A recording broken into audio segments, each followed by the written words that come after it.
بسم الله الرحمن الرحيم الحمد لله رب العالمين.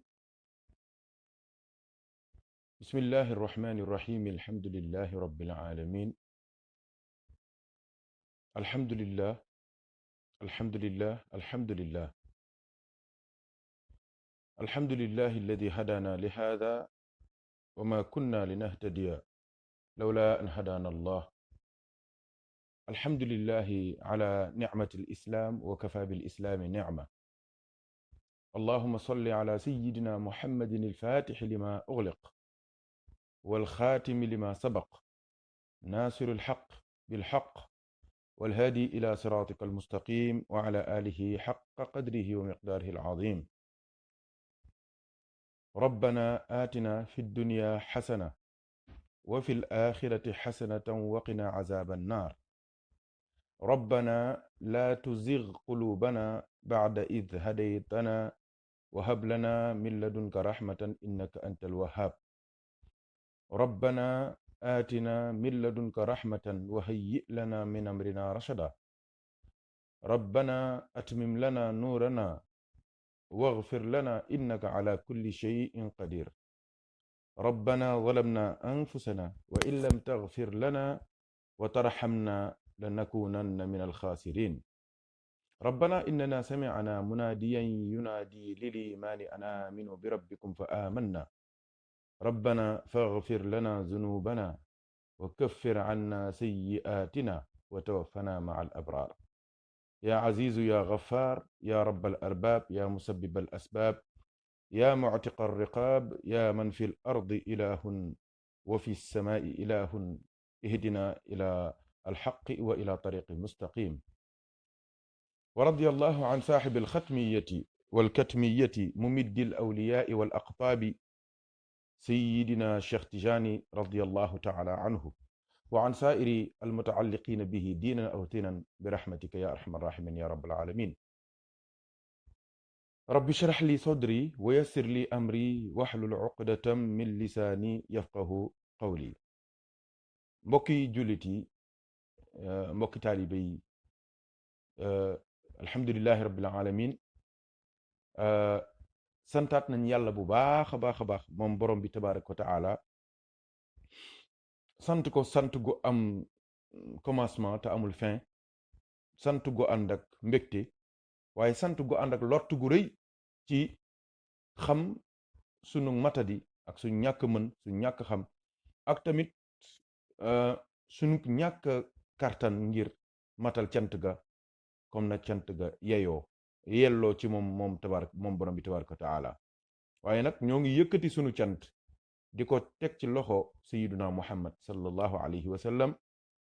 ngir cant sunu cant mu àggalal ñu ko ci borom bi tabaraka wa taala, ndax moom dong moo sant yàlla, moom dong moo xam ni ñuy sante yàlla, moom dong moo sant yàlla dëggi sant yàlla cant goo xamante ni yàlla subhanahu wa taala daf caa kontaan ba def ko ahmadul xaamidina, ki dàq sant ci ñi dàq sant fii ci àdduna waaye ak ëllëg ca kanamu yàlla yowmal qiyaama. kon sant nañ yàlla bu baax, julliwaat ci rasulullahi sallallahu alayhi wa sallam mi nga xamante ni borom bi tabaraka wa taala moo ko jël gënale ko ci kaw mbindeefu yàlla yëpp, muy góor jigéen mag ak ndaw, ku xees ak ku ñuul, ku njëkk ak ku mujj, yonent ak ku dul yonent,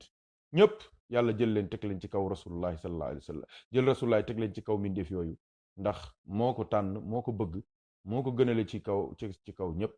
ñoo ngi yeesal sunu cofeel ci moom sayyiduna muhammad sallallahu alayhi wa sallam, di yeesal sunu mbëggeel ci moom sayyiduna muhammad sallallahu alayhi wa sallam, di yeesal sunu jàpp ci moom, sunu ngëm ci moom, sunu nangu ne moom yàllaa ko yónni moom sayyiduna muhammad sallallahu alayhi wa sallam. waaye tamit di yeesal lépp loo xamante ni moom indi na ko, wax na ko, wala ñu def ko ci kanamam, wala mu jëf ko, wala ñu jëf ko ci kanamam sallallahu alayhi wa sallam te waxu ci dara. lépp lu ci mënti am ci yooyu yëpp nangul nañ ko ñoo ngi koy nangu di ko gëm te di ko topp te fas yéene ñoo topp kenn ku dul moom sayyidina muhammad sallallahu alayhi wa sallam ci sunu dund yëpp. ñoo ngi ñaan yàlla mu jubal jotaay bi ci barke Cheikh na Ahmad Tijani Chérif radiallahu taala anhu mi nga xamante ni fa tabarakallahu tey jii dañuy duggaat encore ci njàngaleem moom Cheikh Tijani radiallahu anhu, ndax dëgg la wane ak waxtaane ay cërëm ak darajaam ak wilaayaam ak xatmiyatoom ak katmiyatoom ak xawsiyatoom dégg nga ak fardiyatoom yii yëpp di ay daraja ci moom baax na neex na dina féexal xolu taalibe yi dina leen gën a soññ dina leen dolli dina leen gën a xamloo seen sëriñ bi nga xamante ni dëgg kenn mënu koo xam waaye dañuy xam ci moom aha waaye nag fa tabarakallahu tamit léeg-léeg def ciy baax tamit ñu indi les preuves matérielles les preuves irréfutables qui montrent cette suprématie de Cheikhna Ahmed Tijani te suprématie boobu ak doole jooju ak cër boobu mënuñ ko prouver lu dul ci xam-xam ma ne mënuñu ko prouver lu dul ci alquran mënuñ ko prouver lu dul ci sunna mënuñ ko prouver lu dul ci lu dul dégg-dégg ak xam-xam ak orientation ak ubbeeku yi nga xamante ni moom la Cheikhna Ahmed Tijani radiyallahu taala anhu am ci alquranul karim am ko ci sunna am ko ci question yi nga xamante ni nit ñi ñëpp moo leen mus a jaaxal mooy les questions existentielles ak question yi nga xamante ni fa tabarakallahu ci dund gi rek la bokk nga xamante ne ñun ñëpp koy posé woo mooy ñooy ñun fan lañ jóge fan lañ jëm ak su ëllëgee yawmal xiyaam su après la mort qu'est-ce qu'il y a waaw les questions existentielles dañ ciy posé yu question mais tamit les questions de la vie courante tamit dafa am ay questions yu ñu ci posé waaye yooyu cheikh tontu yi mu ca tontu moo tax mag ñëpp daal di bàyyi seen lépp lu ñu yoroon ak képp ku ñu yoroon ak fépp fu ñu yoroon dem sukk ci kanamam nangul ko ay cëram nangul ko wilaayaam nangul ko maqaamaam loolu moo tax nag tey ñu bëggoon jël benn benn étape bu doy waar ci xam-xam waaye bu doy waar ci alquran waaye bu doy waar ci secret alquran ak doole alquran ak leeru alquran ak baatinu alquran ak baatinu alquran ak la yàlla dëxëñ ci biir alquran yépp nga xamante ni du lu ñuy for waaye da ngay ànd ak nitu yàlla mu xamal la ko tey jii moom la ñu bëggoon a barkeelu lenn ci njàngale Cheikh Tijani radiyallahu anhu ci biir alquran rawatina nag saar wi nga xamante ni moom mooy résumé alquran yépp nga xamante ni junj naa leen fii ne leen sama borom tabaraka wa taala waxtaan yu njëkk yi ku ko bëgg mën nga ko xool ci suuf yi ma defoon ci weeru koor gi xool leen ko waxtaane woon naa téere yàlla yi nga xamante ni 104 téere la waaw ñu bari dañuy juum di wax 114 déedéet saari alquran ñooy 114 mais téere yi yàlla wàcce 104 téere la 104 téere yooyu waxtaane woon naa ko ba pare waaye li ma leen mujjee woon a wax ca conclusion ba dama leen 104 yëpp yàlla daf ko tënkaat ci 4 téere mooy tawraat ak injil ak zabour ak alquranul karim waaye alquranul karim tamit encore yàlla daf ko tënkaat ci biir fatihatul kitab kon fatiha soo ne bismillahi arrahmani arrahim alhamdulillahi rabbil alamin arrahmani arrahim maliki yawmi ddin iyyaka na'budu wa iyyaka nasta'in ihdina sirata almustaqima sirata alladhina an'amta alayhim ghayril maghdubi alayhim wala ddallin lii soo ko waxee dafa mel ni jàng nga kaamil bi yépp lii soo ko waxee dafa mel ni jàng nga tawraat lii soo ko waxee dafa mel ni jàng nga injil lii soo ko waxee dafa mel ni jàng nga zabuur lii soo ko waxee dafa mel ni jàng nga yeneen téeméeri téere yépp yi nga xamante ni wàccoon na ci yonent yi alayhimu salaam ci commencé ci Seydina Idrissa alayhimu salaam Seydina Nuux ba ci yonent yépp képp ku muso yor téere wala ab suxuf ñoom ñëpp kenn ku ci nekk la yàlla joxoon ci ay xam-xam ak i jàngale ak orientation soo jàngee fatiha jàng nga ko comme ni ma ko waxee ci asmaullah alxusna tur yàlla yi nga xamante ni 3,000 mooy tënk bi ci mujj nga xamante ni dan la wax ne la 3,000 tur yàlla yooyu 1,000 bi malaayika yi ñoo ko xam 1,000 bi yonent yi alayhim salaam ñoo ko xam mu des benn 1,000 benn 1000 boobu yàlla séddale ko ci zabour 300 tawraat 300 injil 300 mu nekk 900 waaw incha allah dinaa def français léegi incha allah ne t'en fais pas Silim Burch le grand muqaddam d'Abidjan mu naan Serigne Mor pense à moi donc incha allah je vais parler en français je vais résumer ce que je viens de dire en français avant de continuer la discussion en wolof ne t'en fais pas je vais revenir tout de suite incha allah donc qu'est-ce que je voulais dire par là il reste 1000 noms de Dieu alors les 1000 téeméer junni tur yàlla yu mujj yàlla dafa jël 300 def ci tawraat 300 ci injil 300 ci zabour mu des kon mu des 100 mu 900 mu des 100 100 yooyu mu jël 99 yi jox ko rasulullah sallallahu alayhi wasallam ci biir alquran yaa ngi dégg ma ngoog mooy tur yàlla yooyu yonent bi wax ne ku ko mokkal dem aljanna léegi nag mu des kon benn boobee moom la gaa yi yàlla yi di wër mooy tur wi ñëpp di wër waaw waaye su la neexee sax neel mooy allah rek su la neexee neel mooy allah kon doone soo jàngee fatiha jàng nga téere bu yàlla musa wàcce waaye soo ne allah tur yàlla bu nit musa liggéey muy jinne ak yonent ak malaika ak même jamaadaat yi la nature tur bu ñu musa sikkar rek ak bu ñu war a sikkar après moo ngi dëxañu ci biir tur yàlla yooyu soo ne allah wax nga yépp moo ngi mel ni tawxiid duñ la ko jàngalee day dem am chapitre spécial moom la ñuy wax al aqida mooy dogme mooy pas-pas conviction gis nga soo ko jàngee da nga koy jàng mooy bunt bu tàng lay doon parce que yooyu yin lay wax dafa xaw a philosophique dafay laaj réflexion dafay laaj xalaat bu baax waaye da ngay toog ba càgg rek nga sonn bay bëgg a dee ci njàng mi surtout doo àggee ci ibnu ashir yajibu lillahi alwujud wal qidam kaza al baqaau wal ghina al mutlaqu am ba mu jeex waaye dafay mujj rek daaneel la wa qawlu laa ilaha illa allahu tajmau kulla hadihi almaani kaanat liza alaamatul imaani mu jeex tàkk daf lay wax ne la gis nga sifaat yi ñu wax ci yàlla ak asmaa yi ñu wax ci moom ak li ñu jàngale ci yàlla yëpp borom téere bi day mujj rek ne la soo ne laa ilaha illa allah soo ne laa ilaha illa allah lépp loo xamante ne waxoon nga ko ci pas-pas rek dugg na ci biir laa ilaha illa allah kon mooy li ma waxoon keroog tur yàlla yëpp ak aaya alquran yëpp soo ko xoolee dafay daw ci xabd ak bast ci lay dox xabd ak bast waaw ismullahi bi ñuy wax alqaabidu léeg-léeg mooy dox ci tur yàlla yi léeg-léeg ismullahi bi ñuy wax albaasitu mooy dox ci tur yàlla yi ci aaya yi ak ahadis mooy lan benn kalima rek benn mot wala benn lettre wala benn xaraf da nga koy déglu rek muy xaabidu di tur bu ñu contracté bu tur wu nekk sigle comme ñu ne ONU wala OMVS dégg nga yàlla ci saa si xam ni su ko bàyyee mu nekk xaabidu nekk ci xabdu njariñ du am ca saa si mu daal di def tajalli ci turam woowu ñuy wax albasitu su ko defee léegi mu def li ñuy wax la dilatation mooy lan dafay mujj di élastifier di yaatal di ubbi di bàyyi tur wi di bàyyi tur wi nag wala aaya bi wala hadis bi ci dënn benn nitu yàlla muy gën a taweeku nga waxoon alif lam mim rek nga mujj cee bind 20 livres 20 tomes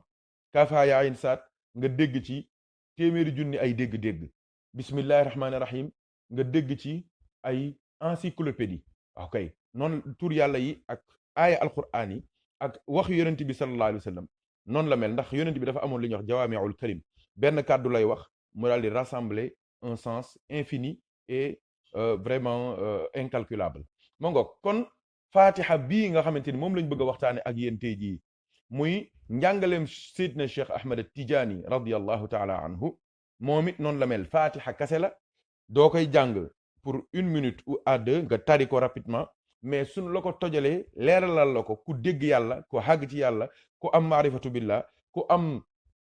ak tëbb mëdët buy jóge ci rasulullahi sallallahu alayhi wa sallam mais day am dégg-dégg yoo xamante ni ci fatiha boobu da nga naan est-ce que fatiha bi kase moom la ñuy jullee fekk lépp yàlla daf ko dëxëñ ci biir il faut que nag nga dajee ku la ko mën a dilaateel tojal la ko expliquer la ko nga mën a comprendre yëf yi donc vous me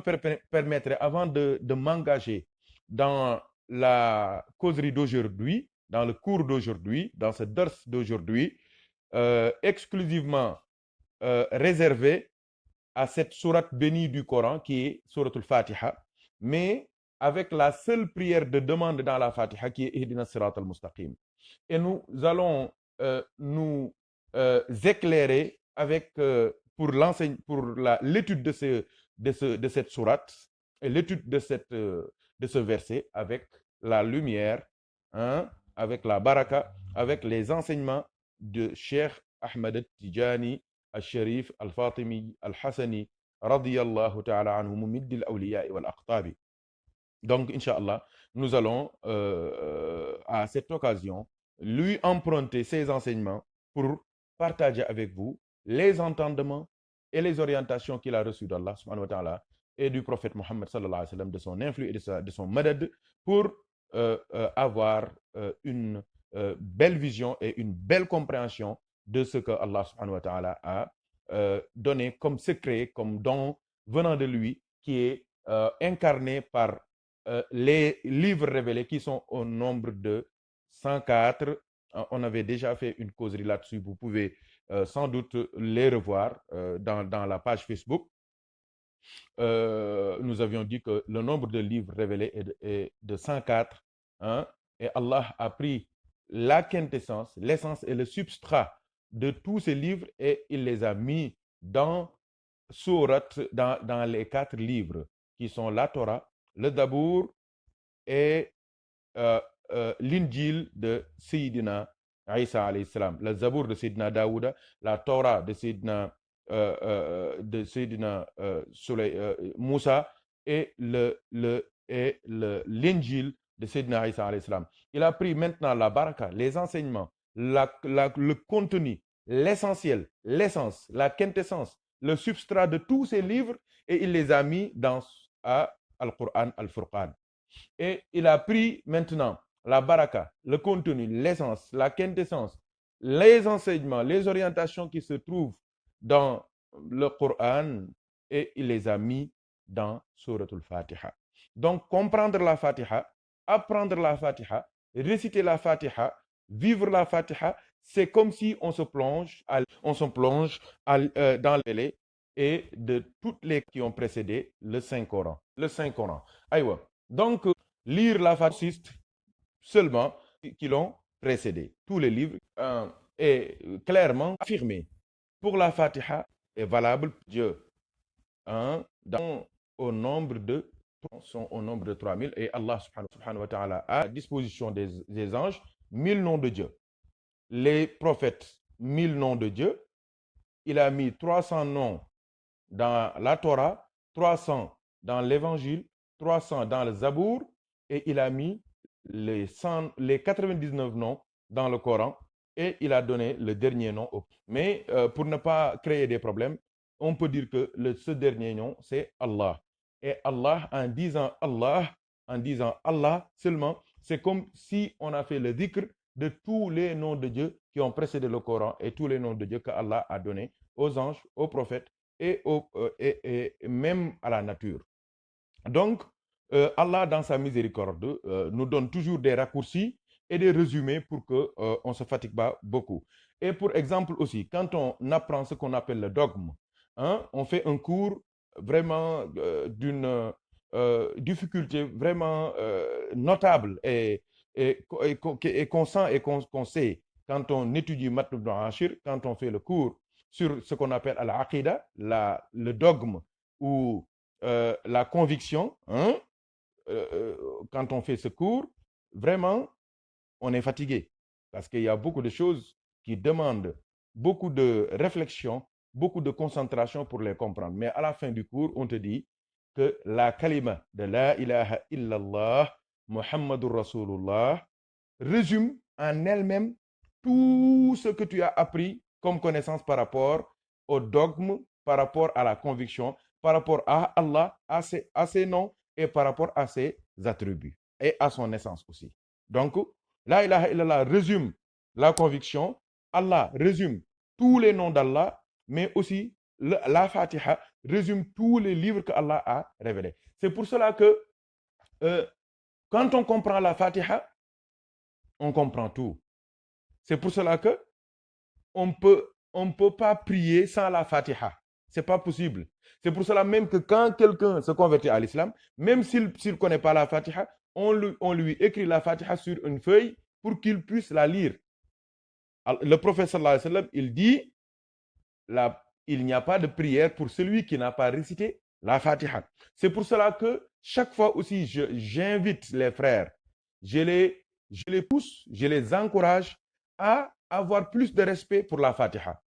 de bien lire la Fatiha, de bien prononcer la Fatiha, de la lire vraiment avec respect et déférence et ne pas se précipiter et ne pas réciter la Fatiha pour faire une course de vitesse. Hein? La Fatiha, ce n'est pas une course de vitesse, mais une course de fond. Et ce fond-là, c'est le respect de la lecture de la Fatiha. Quand on prie, on ne dit pas Bismillah ar-Rahman ar-Rahim, alhamdulillah rabbil alamin, ar-Rahman ar-Rahim, malik yawmiddin. Non, c'est pas comme ça. C'est pas comme ça. Tu dois ressentir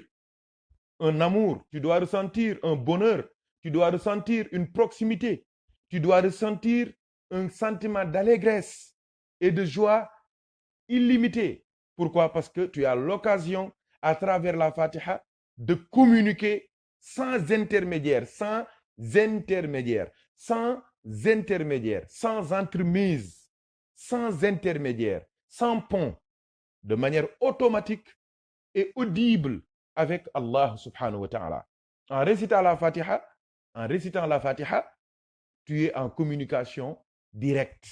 avec Allah tabaraka wa ta'ala. Donc, si vraiment, si tu savais vraiment l'honneur, le privilège, la faveur, la chance que tu as de pouvoir communiquer avec Allah à travers quelque chose, cette chose-là, tu la chérirais, tu l'aurais respectée, tu l'aurais aimé. Tu l'aurais aimé. Nous, là, le moment où je vous parle là, j'utilise un smartphone, j'utilise un téléphone. C'est ce téléphone qui me permet de communiquer avec vous.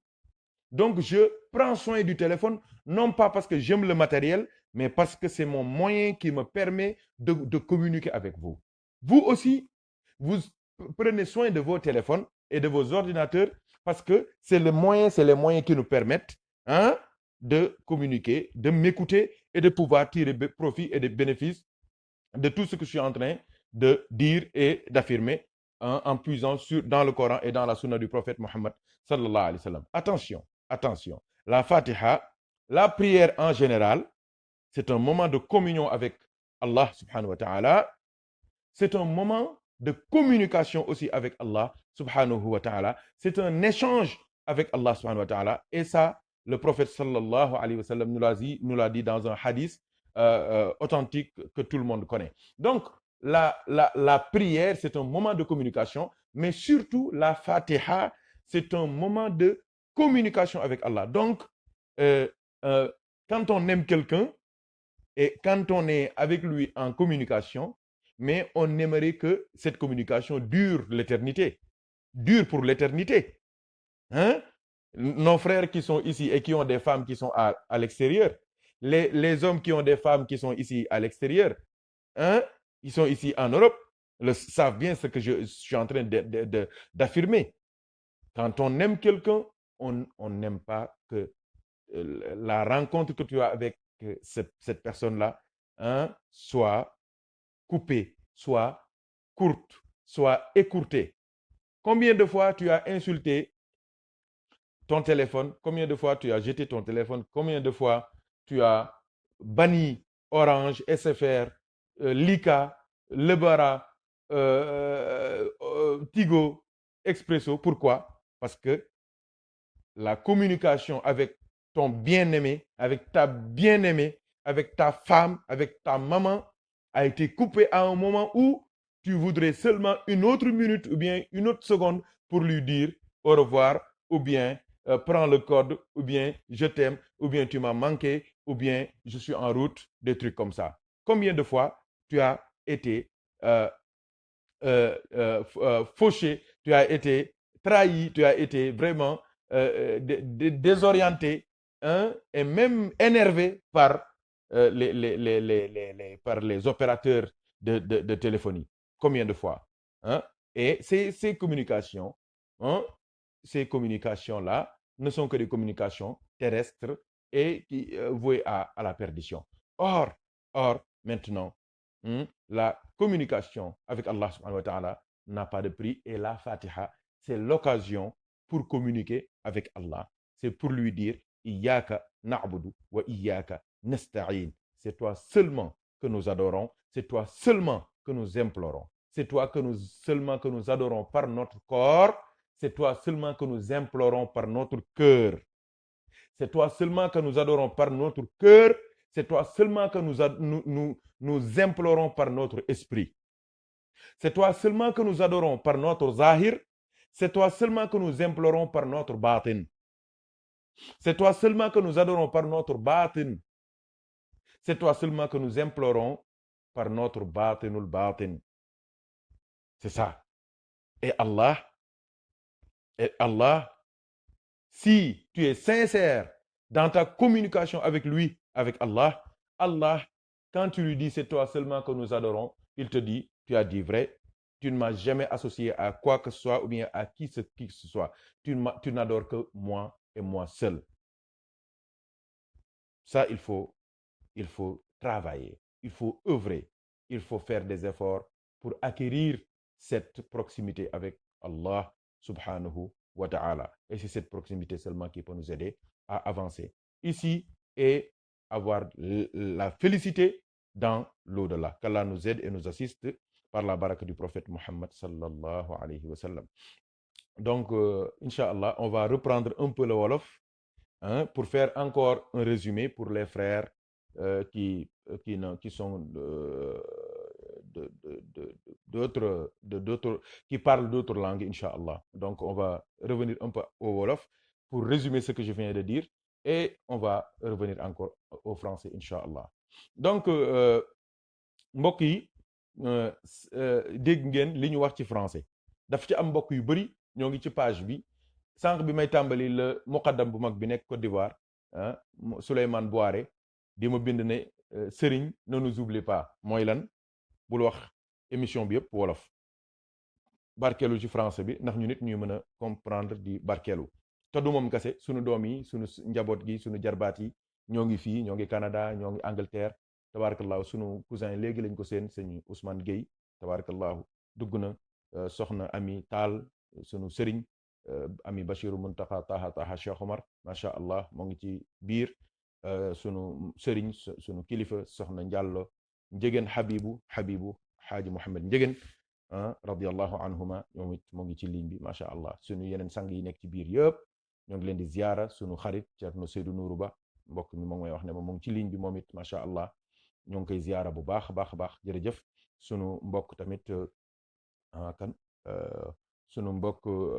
Khalifa Jaxate ca Mali moom it macha allah moo ngi ci ligne bi moom it di barkeelu ci liggéey bi sunu mbokki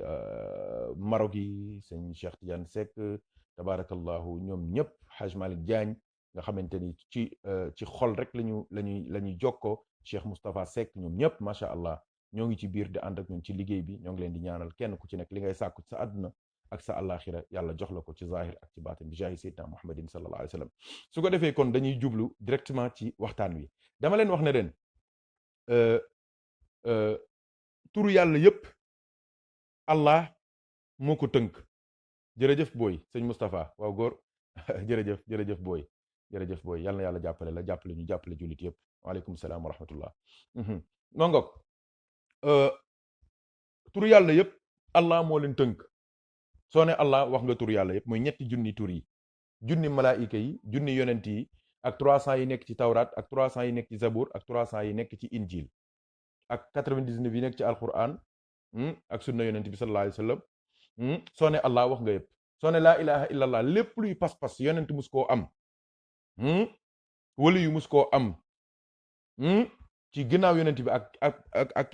bi yonent bi demee sallallahu alayhi wa sallam soo ne laa ilaha illallah rek wax nga lépp alquranul karim tamit fatihatul kitab soo ne bismillahi rahmani rahim ba wala daalin amin lépp luy téere yàlla mus koo wàcce soo waxee joo jàngee fatiha rek jàng nga ko moo tax fatiha lu doy waar la fatiha lu sérieux la fatiha lu ñu war a xoolaat la fatiha lu ñu war a gëstuwaat la li ci nekk ci ay secret li ci nekk ci ay isharaat ay junj yu jóge ci yàlla ak li ci nekk luy junj yuy junj yonent bi sallallahu alayhi wa sallam ci baatin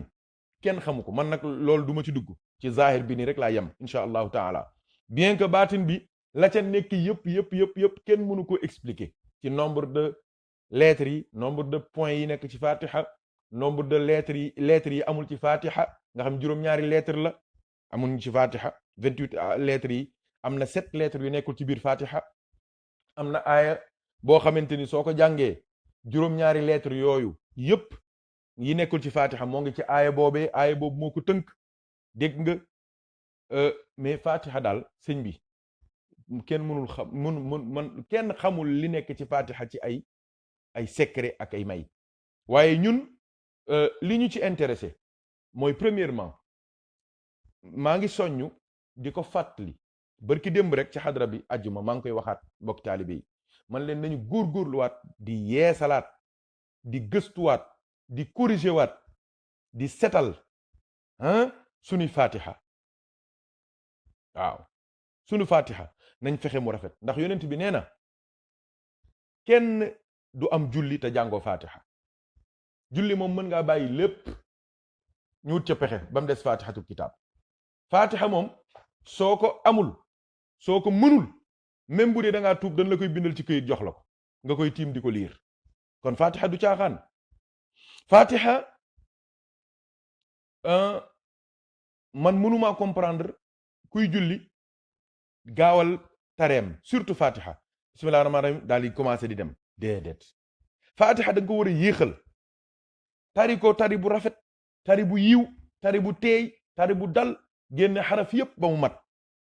génn xaraf yëpp ba mu mat taxawaay bu rafet waaw daaneel ci bopp aaya yi noonu la ko yonent bi doon defee sallallahu alayhi wa sallam bismillahi arrahmani arrahim alhamdulillahi rabbil alamin dégg nga arrahmani arrahim maliki yawmiddin bul wax bismillahi rahmani rahim alhamdulillahi rabbil alamin arrahmani rahim maliki yawmiddin iyyaka na'budu déedéet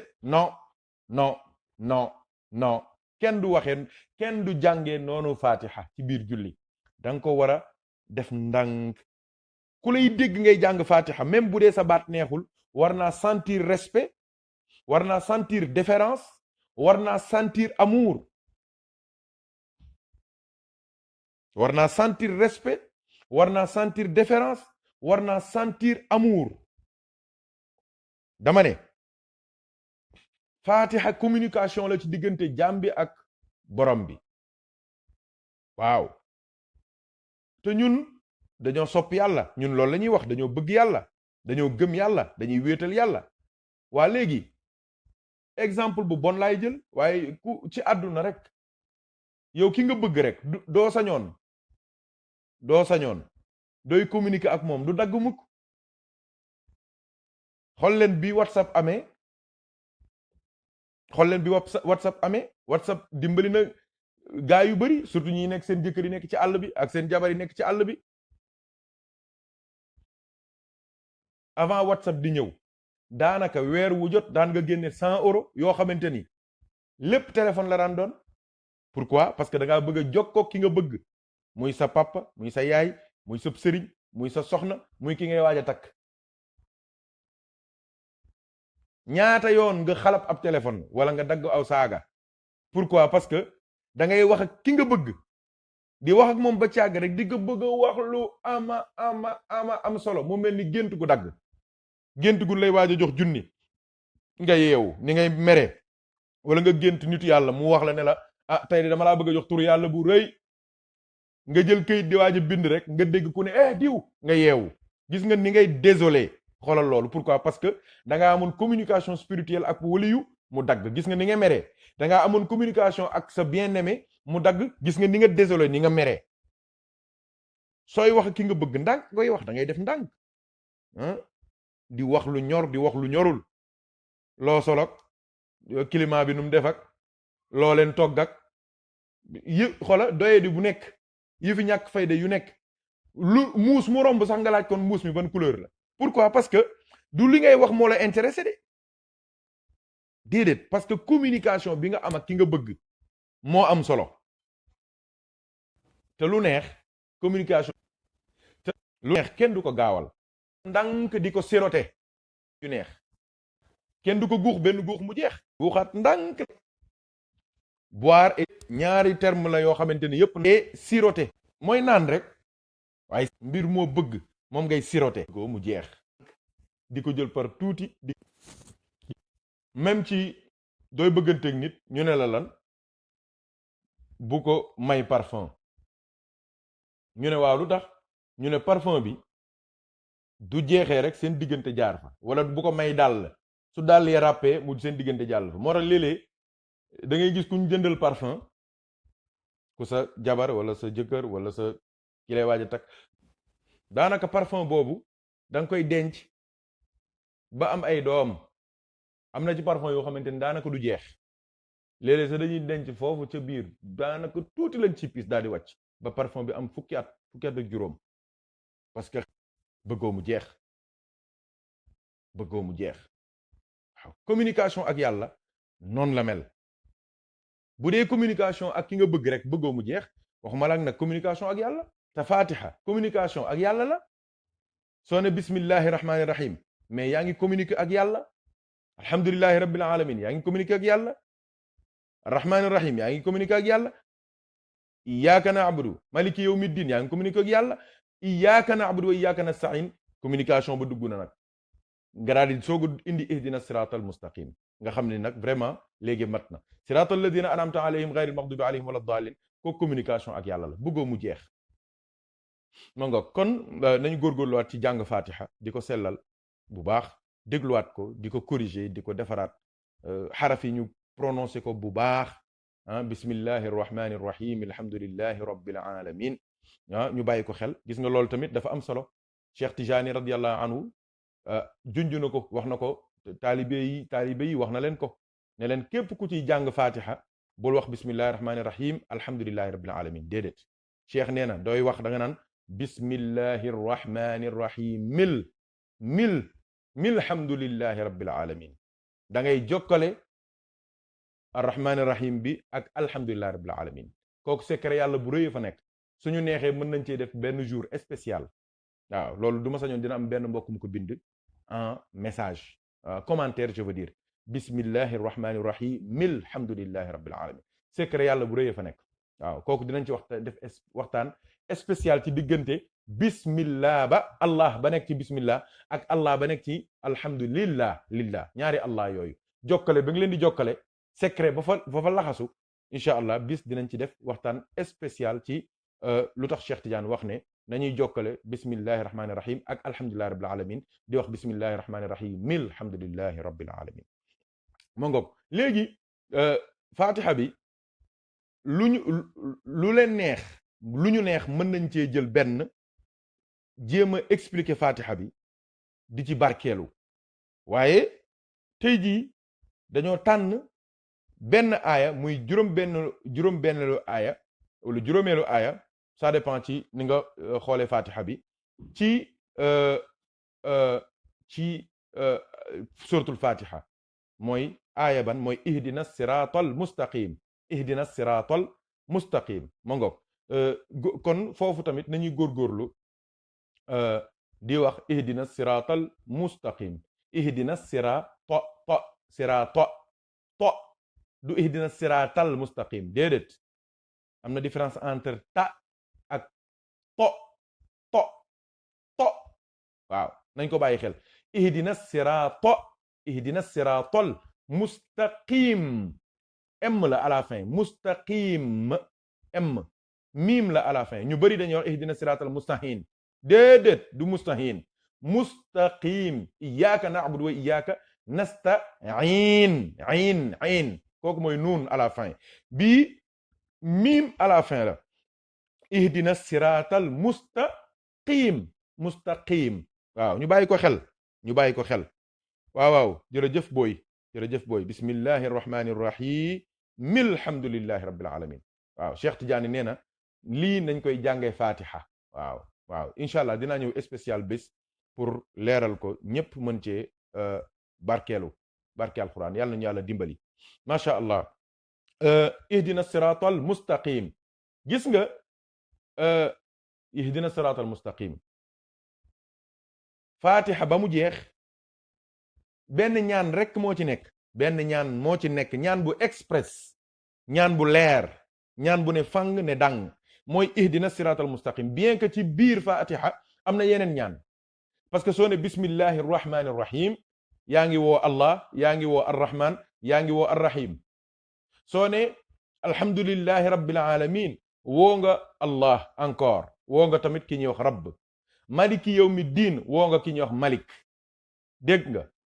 iyyaka na'budu wa iyyaka nasta'in yaa ngi woo yàlla ba tey ihdina siratal mustaqim mooy ñaan gu leer naññ gi siratal ladina an'amta alayhim kooku tamit ñaan la ghayril maghdubi alayhim wala dallin kooku tamit ñaan la waaye ñaan gi nga xamante ne ñaan gu leer naññ la kenn du ci sikki sàkk ne ñaan la mooy ihdina siratal mustaqim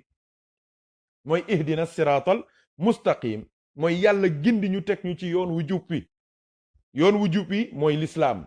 yoon wu jub wi mooy laa ilaha illallah muhammadu rasulullah yoon wu jub wi mooy yoon wii sayduna muhammad sallallahu alayhi wa sallam indi yoon wu jub wi incha allah ci biir waxtaan wi dinañ dem ba comprendre ne as-siraat mooy sayduna muhammad sallallahu alayhi wa sallam waaye ci biir waxtaan wi lay ñëwee moo ngoog pour bañ a réeral gaa yi yàlla nañu yàlla dimbali yàlla nañu yàlla jàppale yàlla nañu yàlla mottali suñu yéene léegi nag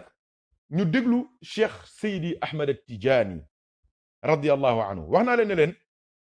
léegi il faut que bien que ñuy wax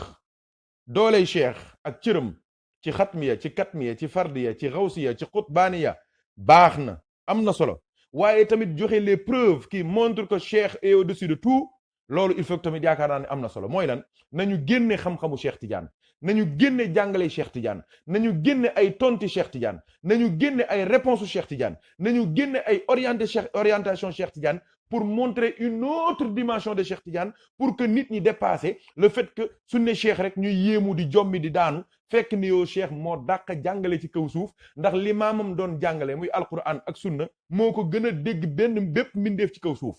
ndax lam ca tontu lam ca indi lam ca leeral kenn musu koo leeral ci kaw suuf du ñu njëkk du ñu mujj kenn musu ko cee tontu loolu moo tax leeral yooyu cheikh Tidiane leeral ci alquran ak sunna moo tax nit yàlla yépp daal dem sukk ci kanamam jébbalu ci moom loolu il faut que ñu xam ko kon nag war nañu leeral lan moo tax mag ñi bàyyi seen li ñu yoroon bàyyi fan yoroon bàyyi kañ yoroon bàyyi la ñu xamoon yépp ak seeni askan yépp ñu jaay ko dem jëndee ko nekk taalibe Cheikh Tidiane il faut que ñu leeral ko nit ñi mooy Cheikh Tidiane dafa répondre leeral yoo xamante ni kenn mus ko tontu ihdina siratal mustaqim bi dafa mus a jaaxal doomu aadama yi Cheikh Tidiane nag moo ñu leeral lan muy dëggi téeréem boobu ñuy wax jawahirul maani wala nga dem ci lifaadatul ahmadiya tax nit yàlla yépp gëm ko sopp ko bëgg ko te yamalewuñu ko benn mbindeef ci kaw suuf ndax li mu leeral te ñoom mag ñi li leen intéressé woon mooy ku leen tontu rek seeni question ku leen leeralal ñoom soxlawuñu ku leer ñoom ku leen leeralal lu ko sol lu ñaaw ak mënta solu yooyu seen yoon nekk ci mag ñi mooy ku tontu fépp fu mu sa gisee nangul ko ànd ak moom ci liggéey bi Cheikh Tidiane nee na i'lam rahimaka allah anna man yuridu alhidayata ila allahi wa ila tariqihi fa hiya fi xamsati ashyain Cheikh Tidiane nee na yow mbokk mi yal na yàlla yërëm la ndeysaan yal nañu yàlla nangul yal nañu yàlla yërëm ñun ñëpp yërmande yàlla rek si jara sàkku cheikh nee na anna man yuridul hidayata képp koo xamante ni da ngaa bëgg am njub am gindeeku am tegu ci siratal mustaqim am mooy ihdina siratal mustaqim sa ihdina siratal mustaqim yàlla nangu ko Cheikh Tijani nee na nga xam ni anna al hidayata ila allahi wa ila tariqihi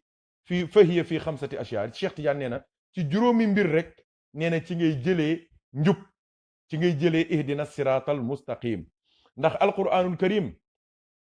mën nañ koo tënk moom alquran ci boppam ci benn baat mooy njub ndax soo jàngee fatiha jàng mooy premier saar jàng suratul baqara muy deuxième saar da nga naan bismillahi arrahmani arrahim alif lam mim zalika alkitabu la rayb fihi hudan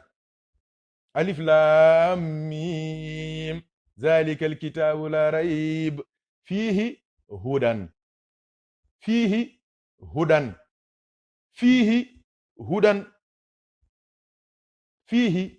hudan fihi hudan yàlla nañu yàlla may njub fiihi hudan Cheikh Tidiane nee na njub kenn du ko jëlee lu dul ci juróomi mbir yi noté leen ko bu baax wut leen seen këyit wut leen seeni bindukaay jël leen seeni téléphone bind leen ko en commentaire ñi mënta déglu wala ñu am problème de connexion ñu mën a lire commentaire yi fiihi hudan njub mooy lépp njub alquran yàlla nee na zalikal kitaabu fiihi hudan téere bi ko yàlla tudde ci alquran première déclaration bi yàlla def ci alquran nee na alquran daal njub rek a ci nekk ñi jub ñoo ko moom ñi bëgg a jub ñoo ko moom ñi jub ba noppi bëgg a sax ci njub ñoo ko moom ñi bëgg a sax ci njub ba dee ci njub ñoo ko moom ñi bëgg a jub ba jéggi siraat ñoo ko moom ñi bëgg a jub ba dugg aljana ànd ak rasulullaay ñoo ko moom jeex na fiihi hudan hudan boobee nag moom la ñu wax Cheikh Tidiane ne ko firil ñu ko Cheikh Tidiane ne hudan boobee am doole gu mu am doole moo tax mooy benn ñaan bu leer ci biir fatiha moo tax yàlla wax ñu wax ihdina siratal mustaqim Cheikh Tidiane nee na juróomi yii rek juróomi mbir yii nee na ci la ñuy amee hudan nee na juróomi mbir yi képp ku ko yàlla xéewale nee na sa ihdina siratal mustaqim nangu na sa ihdina siratal mustaqim bi ngay wax toujours di ko ñaan nangu na waaw léegi bala maa dem ci juróomi mbir yi ndax duma leen laaj yéen mbokk yi di laaj julit yépp julitu àdduna bi lan moo tax yonent bi doon wax ihdina siratal mustaqim te yonent bi jub xocc yàlla ne na ko sax yow da ngay gindiwaate di jëm ci siratal mustaqim wa innaka la tahdihum ila siratal mustaqim waaw lu tax yonent bi di wax ihdina siratal mustaqim te mooy yonent bi question la de lan moo tax Abubakrin Siddiq mi nga xamante ni moom la yonent bi waxoon sallallahu alayhi wa sallam ne ko suñ jëloon ngëmu xeet wi yépp teg ko ci balance jël sa ngëm ëpp ko doole yée kii foor na Seydina Ali ibnu Abi Talibin mi nga xamante ni yonent bi nee noon man maay cité xam-xam waaye Ali mooy buntu ba Seydina Ousmane mi nga xamante ni yonent nee na malaayika yi dañ ko rus mooy cité kersa ak tabe ak yërmande Seydina Omar ibnul Xataab mi nga xamante ni mooy cité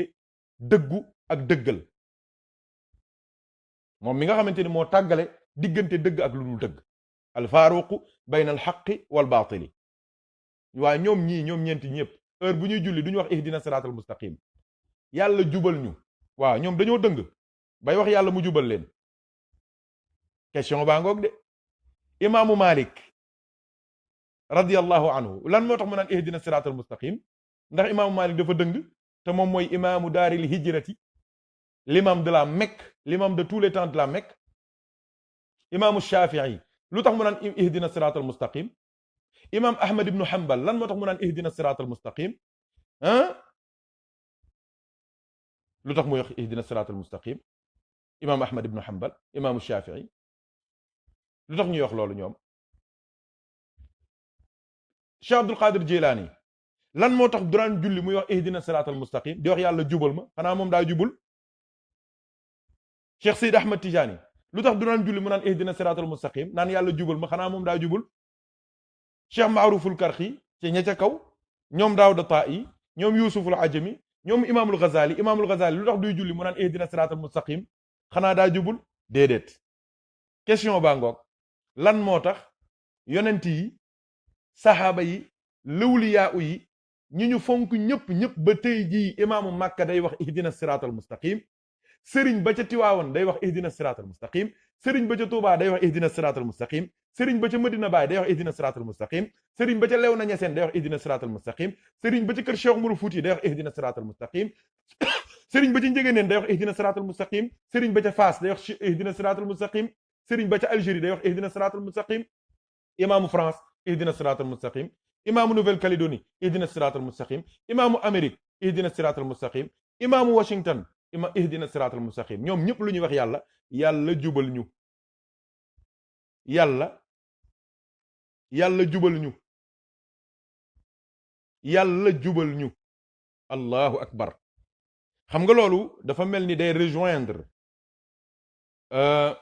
question boobu ma Haj Dam Mbeng sunu soppe sunu mbokk taalibe laajoon ndax mu ne ma vu la polysémie est-ce que dañuy wax benn alquran wala ay alquran ma tontu ko ne ko Cheikh Anta Diop moo waxoon ne l'islam est un fleuve qui prend la couleur de tous les pays qu'il traverse bindal leen ma loolu waay. L'islam est un fleuve qui prend la couleur de tous les pays qu'il traverse. na ko kenn bind commentaire. L'islam est un fleuve Cheikh Anta Diop ba ko wax de waxuma ko de Cheikh Anta Diop nee na l'islam est un fleuve qui prend la couleur de tous les pays qu'il traverse loolu wax ju xóot la mooy alquran ji kenn ku nekk na nga ca toll noonu nga koy déggee noonu nga koy expliquer loolu moo tax ñenn ñi di yaakaar dafa am ay alquran yu bari déedéet alquran ji benn mais dégginu alquran yi moo bari ihdina siratal mustaqim bii tamit soo ma bëggee topp sunu soppee bu mag nga xamante ni moo ñu kon su sayduna muhammad mi nga xamante ni mooy nabiyul huda bahrun nada saarimu bi sayfi is aba wal huda wa dhannu ata wal wara sallallahu alayhi wa sallam nabiyul huda sayduna muhammad sallallahu alayhi wa sallam kon suy wax ihdina siratal mustaqim tolloog bu saxaaba yi ihdina siratal mustaqim bu saxaaba yi mënta tolloog bu taabi'in yi ihdina siratal mustaqim bu taabi'in yi mënta tolloog taabi'in yi ihdina siratal mustaqim bu saxaaba yi ak taabi'in yi mënta tolloog bu lawliyaa yi seen ihdina siratal mustaqim mënta tolloog yu jullit yi ci seen biir ña cay boroom xam-xam ak boromi cër ak boromi daraja seen ihdina siratal mustaqim mënta tolloog ihdina siratal mustaqim bu awaami ñi nga xamante ni ñoo maag ñoom ñooyam nga xamante ni demuñu fenn te seeni bàkkaar moo leen diisal ba mënuñu àgg ci yàlla ku nekk ci ñii ma tudd sa ihdina siratal mustaqim la muy signifié bokkut ak ihdina siratal mustaqim feneen bu dee sayyiduna muhammadin sallallahu alayhi wasallam suy wax yàlla jubal ma mooy yàlla maa ngi lay ñaan nga dolli njub sama xeet wi ndax yonent bi jërëjëf Cheikh Moustapha Seck jërëjëf ma ngoog préciser nag ne Cheikh Anta Diop ba ko bind balaa gaa yi yaakaar ne maa ko wax ma ngoog jërëjëf Seck donc ihdina siratal mustaqim bu sayyiduna muhammad sallallahu alayhi wa sallam xeetam la koy ñaanal moo ngi mel ni bi ko sama borom di wax ne ko inna fatahna laka fathan mubina liyaghfira laka allahu ma taqaddama min dhanbika wa ma ta'akhkhar wa yutimma ni'matahu alayk wa yahdiyaka siratan mustaqiman wa yansuraka allahu nasran aziza gis nga lii soo ko firee te déggoo yonent bi te xamoo yonent bi di nga def musiba mu rëy moo tax Seydi Ahmad Tidiane biñ ko laajee ne ko liyaghfira laka allahu ma taqaddama min dhanbika wa ma ta'akhkhar wa yutimma ni'matahu alayka wa yahdiyaka siratan mustaqiman waaw wallahi ndeysaan jërëjëf Cheikh Tidiane ne njéggal gii yàlla jéggal yonent bi ay bàkkaaram mu ne du bàkkaari yonent de xeetam la yàlla jéggal li yaghfira laka allahu ma taqaddama li jiitu ci say bàkkaar wa ma ta'akhkhara mooy yàlla jéggal na sa xeet wi bàkkaar yi njëkk ak bàkkaar yi mujj bàkkaar yi sa jamono yow sayyiduna muhammad ak bàkkaar yi jamono boo fàddoo yow sallallahu alayhi wa sallam kon yonent bi sallallahu alayhi wa sallam amul bàkkaar yonent bi amul bàkkaar mooy benn mbindeef mi nga xamante ni amul bàkkaar mënta taq ci moom moom mënta bàkkaar même su bëggoon a bàkkaar mënta bàkkaar moom sayyiduna muhammad ne ko ndax ni ko yàlla constitué ADN yonent bi bàkkaar amu ci ADN yonent bi ADNam acide xawma désoxynucléoïde boobu bi tax nit di doon li mu doon genu yonent bi ay genam genu yonent bi amul bàkkaar mënul bàkkaar waaw moom la cheikh alxaaji omarul fuuti radiyallahu anhu wax ne wa tathiruhu qabla alwiladati arsaxu wa tathiruhu qabla alwiladati cheikh omar nee na arsaxu ñu ne ko lu tax mu ne yonent bi mënta bàkkaar ndax moo war a effacer bàkkaar yi moo war a setal ñi taq bàkkaar moo war a protéger ñi am bàkkaar ku juum ci yàlla ku def bàkkaar ba découragé ci yàlla fa nga war a daw dem fa yonent ñu fóote la foofu yàlla yonent bi jéggalul la yàlla jéggal la mooy Seydina Muhammad kon kooku mënta taq déedéet docteur bi lay wala faj fu mu toll moo ngi désinfecté wu pour bañ laa wàll feebar infirmier bi moo ngi désinfecté wu pour bañ laa wàll feebar chirurgien bi nag gis nga chirurgien yi daanaka dinañ def lu mat fanweeri minute di raxas seeni loxo suñuy waaj a def intervention ak suñu defee intervention pourquoi parce que dañuy bëgg place ban lay opérer mu nekk une place assainie saine de tout microbe et de toute bactérie waaye moom médecin bi tamit dafa bëgg set wicc ci bépp bactérie ak bépp virus ngir bañ la ko wàll ndax du ubbee sa yaram sa organisme day gën a faible loolu image la mais li ma bëgg a wax dëgg mooy Seyduna Muhammad sallallahu alayhi wasallam li tax li yaghfira laka Allahu ma taqaddama min dambika wa ma ta'akhkhar concerné wu ko waaye xeetam la concerné mooy moom ci boppam amul bàkkaar kon bàkkaaru xeetam moom lay wax kon moom duy wax ihdina siratal mustaqim xeetam lay ñaanal donc ku dul Seyduna Muhammad mi nga xamante ni moom la yàlla assuré ne moom mooy alhaadi ila siratal mustaqim mooy kiy jubale ci siratal mustaqim moom la yàlla dem ba déclaré ci suratu al baqara wax ne moom ci boppam mooy siratal mustaqim gis nga kooku moom donc ku dul moom ngay saxaaba wala ngay waliyu wala ngay imam wala ngay borom xam-xam sa ihdina siratal mustaqim xam nga lan la mooy yàlla dolli ma njub parce que njub du doy lu baax du doy dolli ma njub ihdina siratal mustaqim du gindi ma déedéet gindi ma ci ñenn ñi la waaye léeg-léeg am na nit yàlla fu muy toll am na boroom xam-xam fu muy toll am na wali yu fu muy toll am na saxaaba fu muy toll mooy yàlla jox nga ma njub ba noppi waaye dolli ma njub am na ci koo xamante ni suy wax ihdina siratal mustaqim firiwul yàlla dolli ma njub yàlla jubal ma déedéet mooy yàlla rey ma ci njub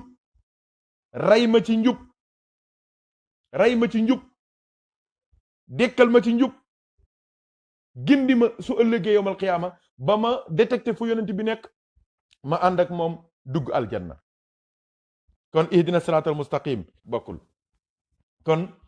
sew-sew bu rëy ngoog ñu bàyyi ko xel bu baax a baax jërëjëf sëñ Abdou Aziz Kassé l'islam est un fleuve qui prend la couleur de tous les pays qu'il traverse loolu déggin bu rafet la macha allah yal nañu yàlla dimbali Cheikh Tidiane nag jàngal nañu wax ñu ihdina siratal mustaqim mu ne ci la yàlla wax wala tabi'u subula bu leen topp ñall yi cheikh nee na radiyallahu taala anhu nee na secret bi ngay njëkk a gis ci ihdina siratal mustaqim mooy sirata bi nekk ci ihdina siratal mustaqim sirat mustaqim singulier la cheikh nee na loolu ngay njëkk a seetlu ihdina siratal mustaqim singulier la loolu mooy lan mooy la voie de Dieu le droit chemin qui mène vers Dieu il est unique cette voie elle est unique mooy benn la amul ñaari yoon amul ñetti yoon amul juróomi yoon amul ñetti islam amul fukki islam déedéet islam la siratal mustaqim benn la Seyduna Muhammad kenn la alquran lenn la kaaba gi lenn la jeex na du ñaar du ñett du ñeent cheikh nee na xoolal ihdina siratal mustaqim cheikh nee na singulier la singulier mufrat mooy singulier mu ne le fait que mu nekk singulier loolu mooy junju ne yoon wi kon benn yoon kase la ku dugg ci beneen yoon yaa ngi dugg ci li ñuy wax ci français ci impasse yi te impasse ku ci dugg nag doo àgg yoon wi daal ku ci jaar dox da nga àgg waaye ku jàll ku jaar te doxoo doo àgg waaye ku jàdd tamit ci yeneen yoon yi mooy ñall yi mooy as subula wala tattabi'u subula mooy impasse yi ku ci dugg nag doo dem fenn da nga sànku kon yoon wi benn la yonent bi kenn la kaaba gi kenn la alquran lenn la jeex na jàng yi jeex nga sax ca yàlla saxal la ca waaye nee na yoon woowu tamit dañ waxul ihdina siraata rek yem ca de ihdina siraata su ci yemoon baax na waaye daf caa dolli almustaqim mooy beneen yoon boo xamante ni dafa niroog yoon woowu te du yoon woowu nee na bu ca yéeg bu ca dem waaye yoon wu njub wi nga xamante ni soo ñëwee fekk rasulullah mu nekk ca kanam mooy imam ba soo taxawee di nga gis ci wetam yeneen yonent yëpp nekk ci ndeyjooram nga gis yeneen saxaaba yi ñoom Aboubacar ñoom Seydina Ousmane ñu Seydina Omar ñu Seydina Ali ibn Abi Talibin ak saxaaba yi ñoom ñëpp ñoo ngi ci càmmoñam ñi ci ginnaaw mooy gaa yu baax yi yoon woowu yoon woo ñëw fekk imam ba muy sayyiduna Muhammad sallallahu alayhi wa sallam yoon woowu la lay wax waaye yoonu beneen yoon bu mënti doon lu mu xumb lu mu neex lu mu niru diine te ba nga ñëwee fekkoo foofu imam ba di sayyiduna Muhammad nee na génnal jàkka jooju déedéet c'est un faux jàkka soit pseudo jàkka la piège la embuscade la boo xamante ni seytaane moo ko teg waaw wa qaddim imaman kunta anta imamahu Cheikh Tidiane bi mu ñuy jàngal tatahar bi ma il ghaybi in kunta za sirrin wax nañu ca fin ba ne wa qaddim imaman kunta anta imamahu Cheikh Tidiane nee na démb yow sa bakken sa bànneex li la neex ki la neex fi la neex foofu nga nekkoon topp ko muy sa ilimaan yor nga jël buum takk ko ci sa bakken jox ko mu lay wommat fu ko neex Cheikh nee na nag bis ni ki tey comme xam nga li xew mos nga ca la gaaya doon mos am nga loo bëgg am nga foo bëgg a àgg nee na maa ngi lay digal nag wa qaddim imaman kunta anta imamahu léegi nag yow amoo war a am benn yilimaan ci kaw suuf benn kilifa ci kaw suuf benn référence ci kaw suuf ku dul rasulullahi sallallahu alayhi wa sallam kon ihdina siraatal mustaqim yomb naa xàmmee mooy jàkka joo dem rek fekk yonent bi mooy ilimaan ba jàkka jooju mooy siraatal mustaqim yoon woo xamante ni soo demee ku ko jiite mooy Seydina Muhammad sallallahu alayhi wa sallam kooku mooy siraatal mustaqim waaye weneen yoon woo dem fekk fa keneen ku dul rasulullah yi wàññeekul xamal ni piège la nax la ndëgg sërëx la piège la mine antipersonnel la sooy dëgg di yàqu qu'Allah nous aide et nous assiste par la baraka du prophète Muhammad sallallahu alayhi wa sallam aywa Cheikh Tidiane nee na ihdina siraatal mustaqim kon leer na siraata singulier la kon benn yoon kase la amul ñaari yoon amul ñetti yoon al mustaqim yoon wi dafa war a ne xoccaaral jub xocc warul am benn dëng-dëng warul am benn sikki sàkka dafa war a leer gi mooy lan leer gi mooy lan mooy li sayyiduna Muhammad nekk ca kanam mooy leeru yoon wi soo ñëwee rek da ngay gis ni moo nga fee waaw yoon woo dem nag fekk yonent bi mooy kilifa ga jàmm Cheikh Tidiane nee na i'lam rahimakallah anna al hidayata anna man yuridu al hidayata ila allahi wa ila tariqihi fa hiya fi xamsati ashya Cheikh Tidiane nee na képp ku bëgg njub bëgg yàlla gindi la ba nga xàgg ci moom ba nga dox ci yoonam moom yàlla te yoonam mooy yoon wi nga xamante ni kilifa ga imam ba mooy rasulullah sallallahu alayhi wa sallam Cheikh nee na juróomi mbir yi rek ci ngay fekk njub maa ngi leen di ñaan Ousmane Sembène wala Babacar Cissé wala Cheikh Abdoul Aziz Kassé wala Cheikh Ibrahima Diop wala Cheikh Moustapha Seck Moustapha Boy wala Cheikh Moustapha Seck ngeen bind ko ndax mbokk yi mën koo jariñoo incha allahu yàlla nañu yàlla dimbali Cheikh nee na juróom bind leen loolu ba noppi Cheikh nee na hidaaya la guidance duñ ko fekk duñ ko trouver lu dul ci juróomi mbir yi bind leen loolu ñu soog a énumérer par benn Cheikh nee na kenn du am njub kenn du am ihdina siraatal mustaqim bu nangu bu yàlla gërëm bu yàlla nangu kenn du am hudan alif lam mim zalikal kitaab laa rayba fii hudan kenn du ko am lu dul yaa nga am juróomi mbir yi wala sàkk nga ko ci juróomi mbir yi kenn du ko fekk kenn du ko gisee ci lu Cheikh Tidiane wax de ci juróomi mbir yi Cheikh nee na juróomi rek ci ngay amee hudan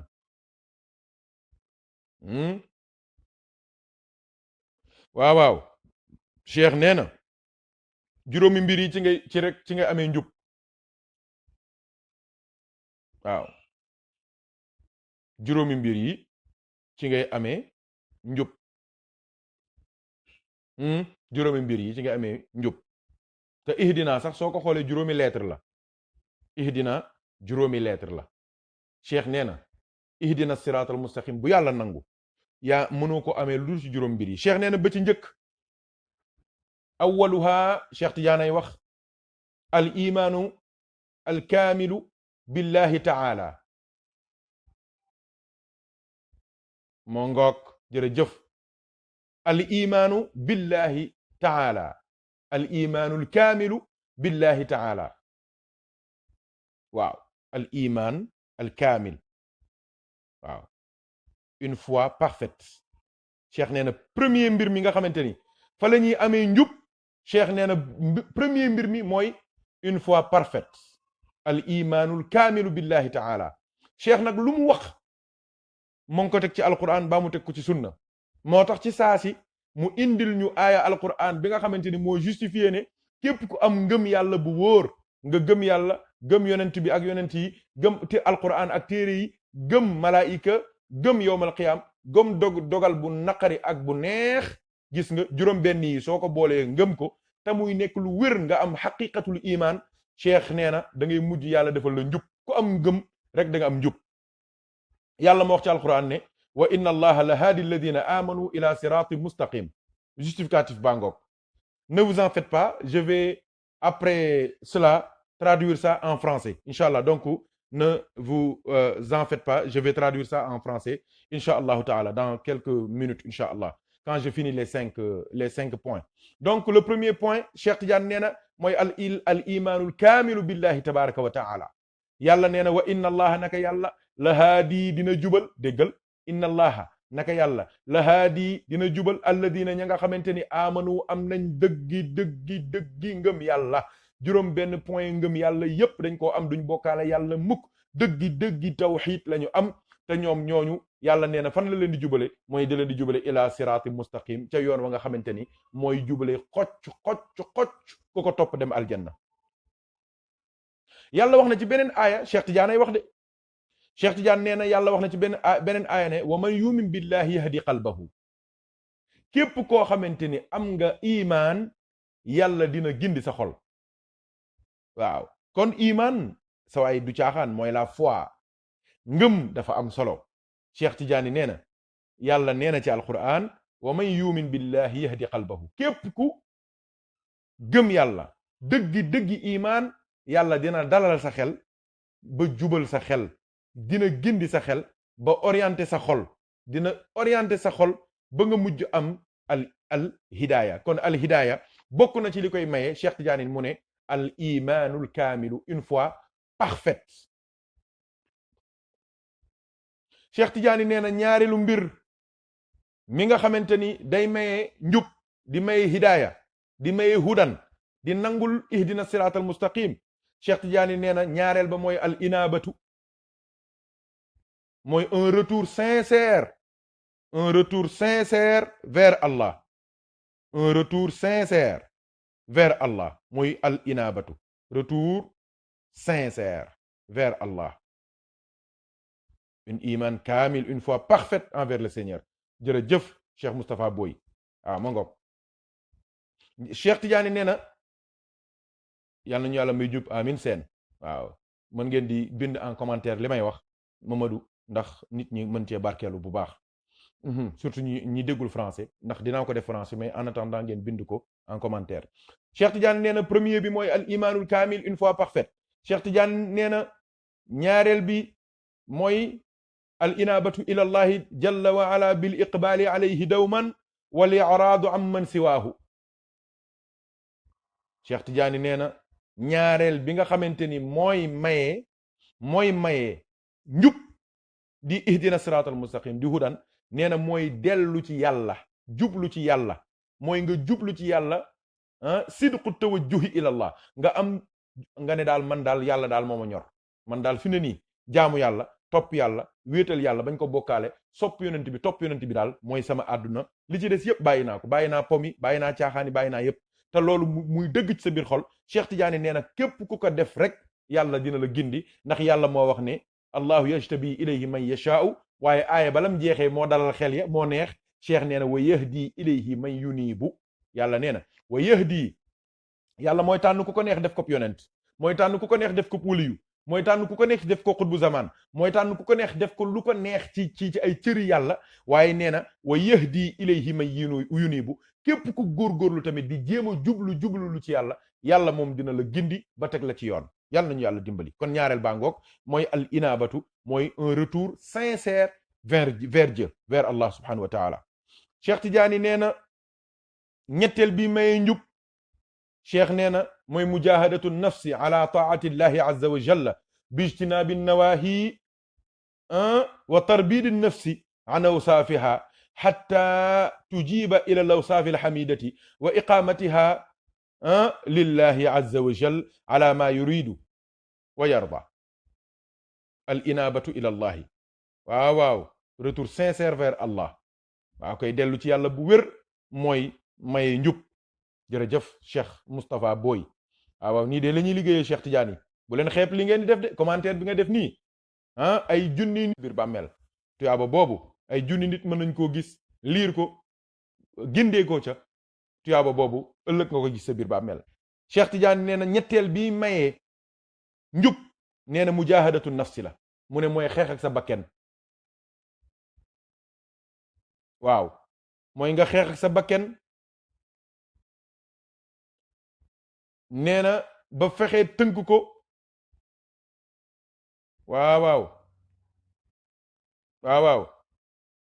nga tënk sa bakken ba loo bëgg ci jaamu yàlla mu def ko.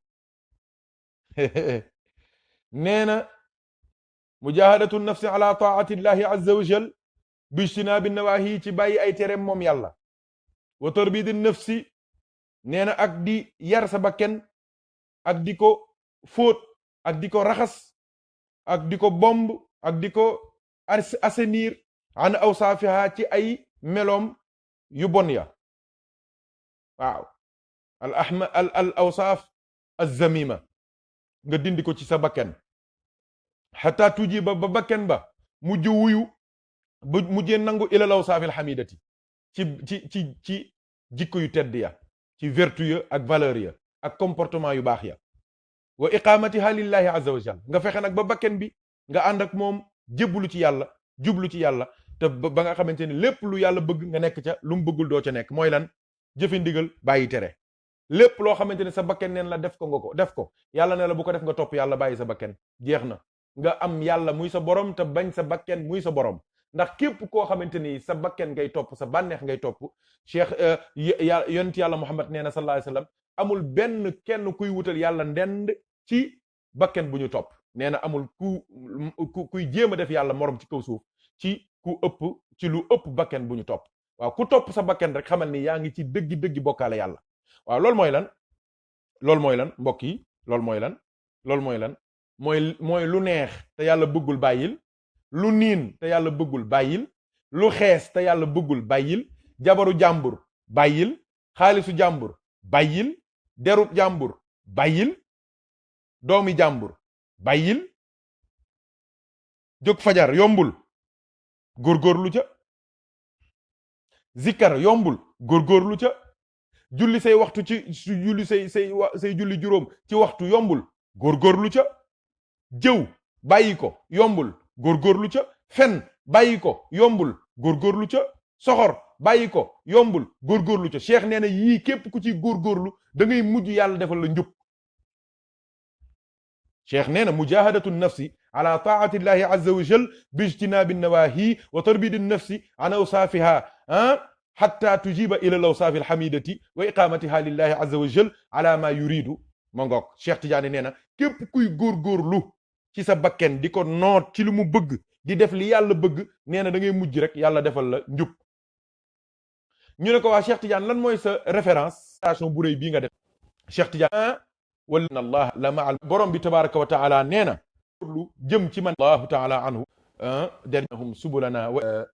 lanahdiyannahum subulana wa inna allaha la maal muhsinin. wallahi Cheikh Tidiane góorgóorlu la ñu wax. waaw góorgóorlu nag kuñ koy wax yëf yi neexul ku ñuy wax muñal rek xamal ni yëf yi neexul. xam ngeen ni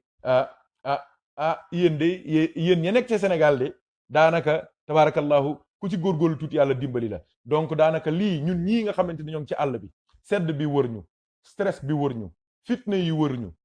courrier yi wër ñu xat-xat yi wër ñu transport yi wër ñu liggéey bu metti bi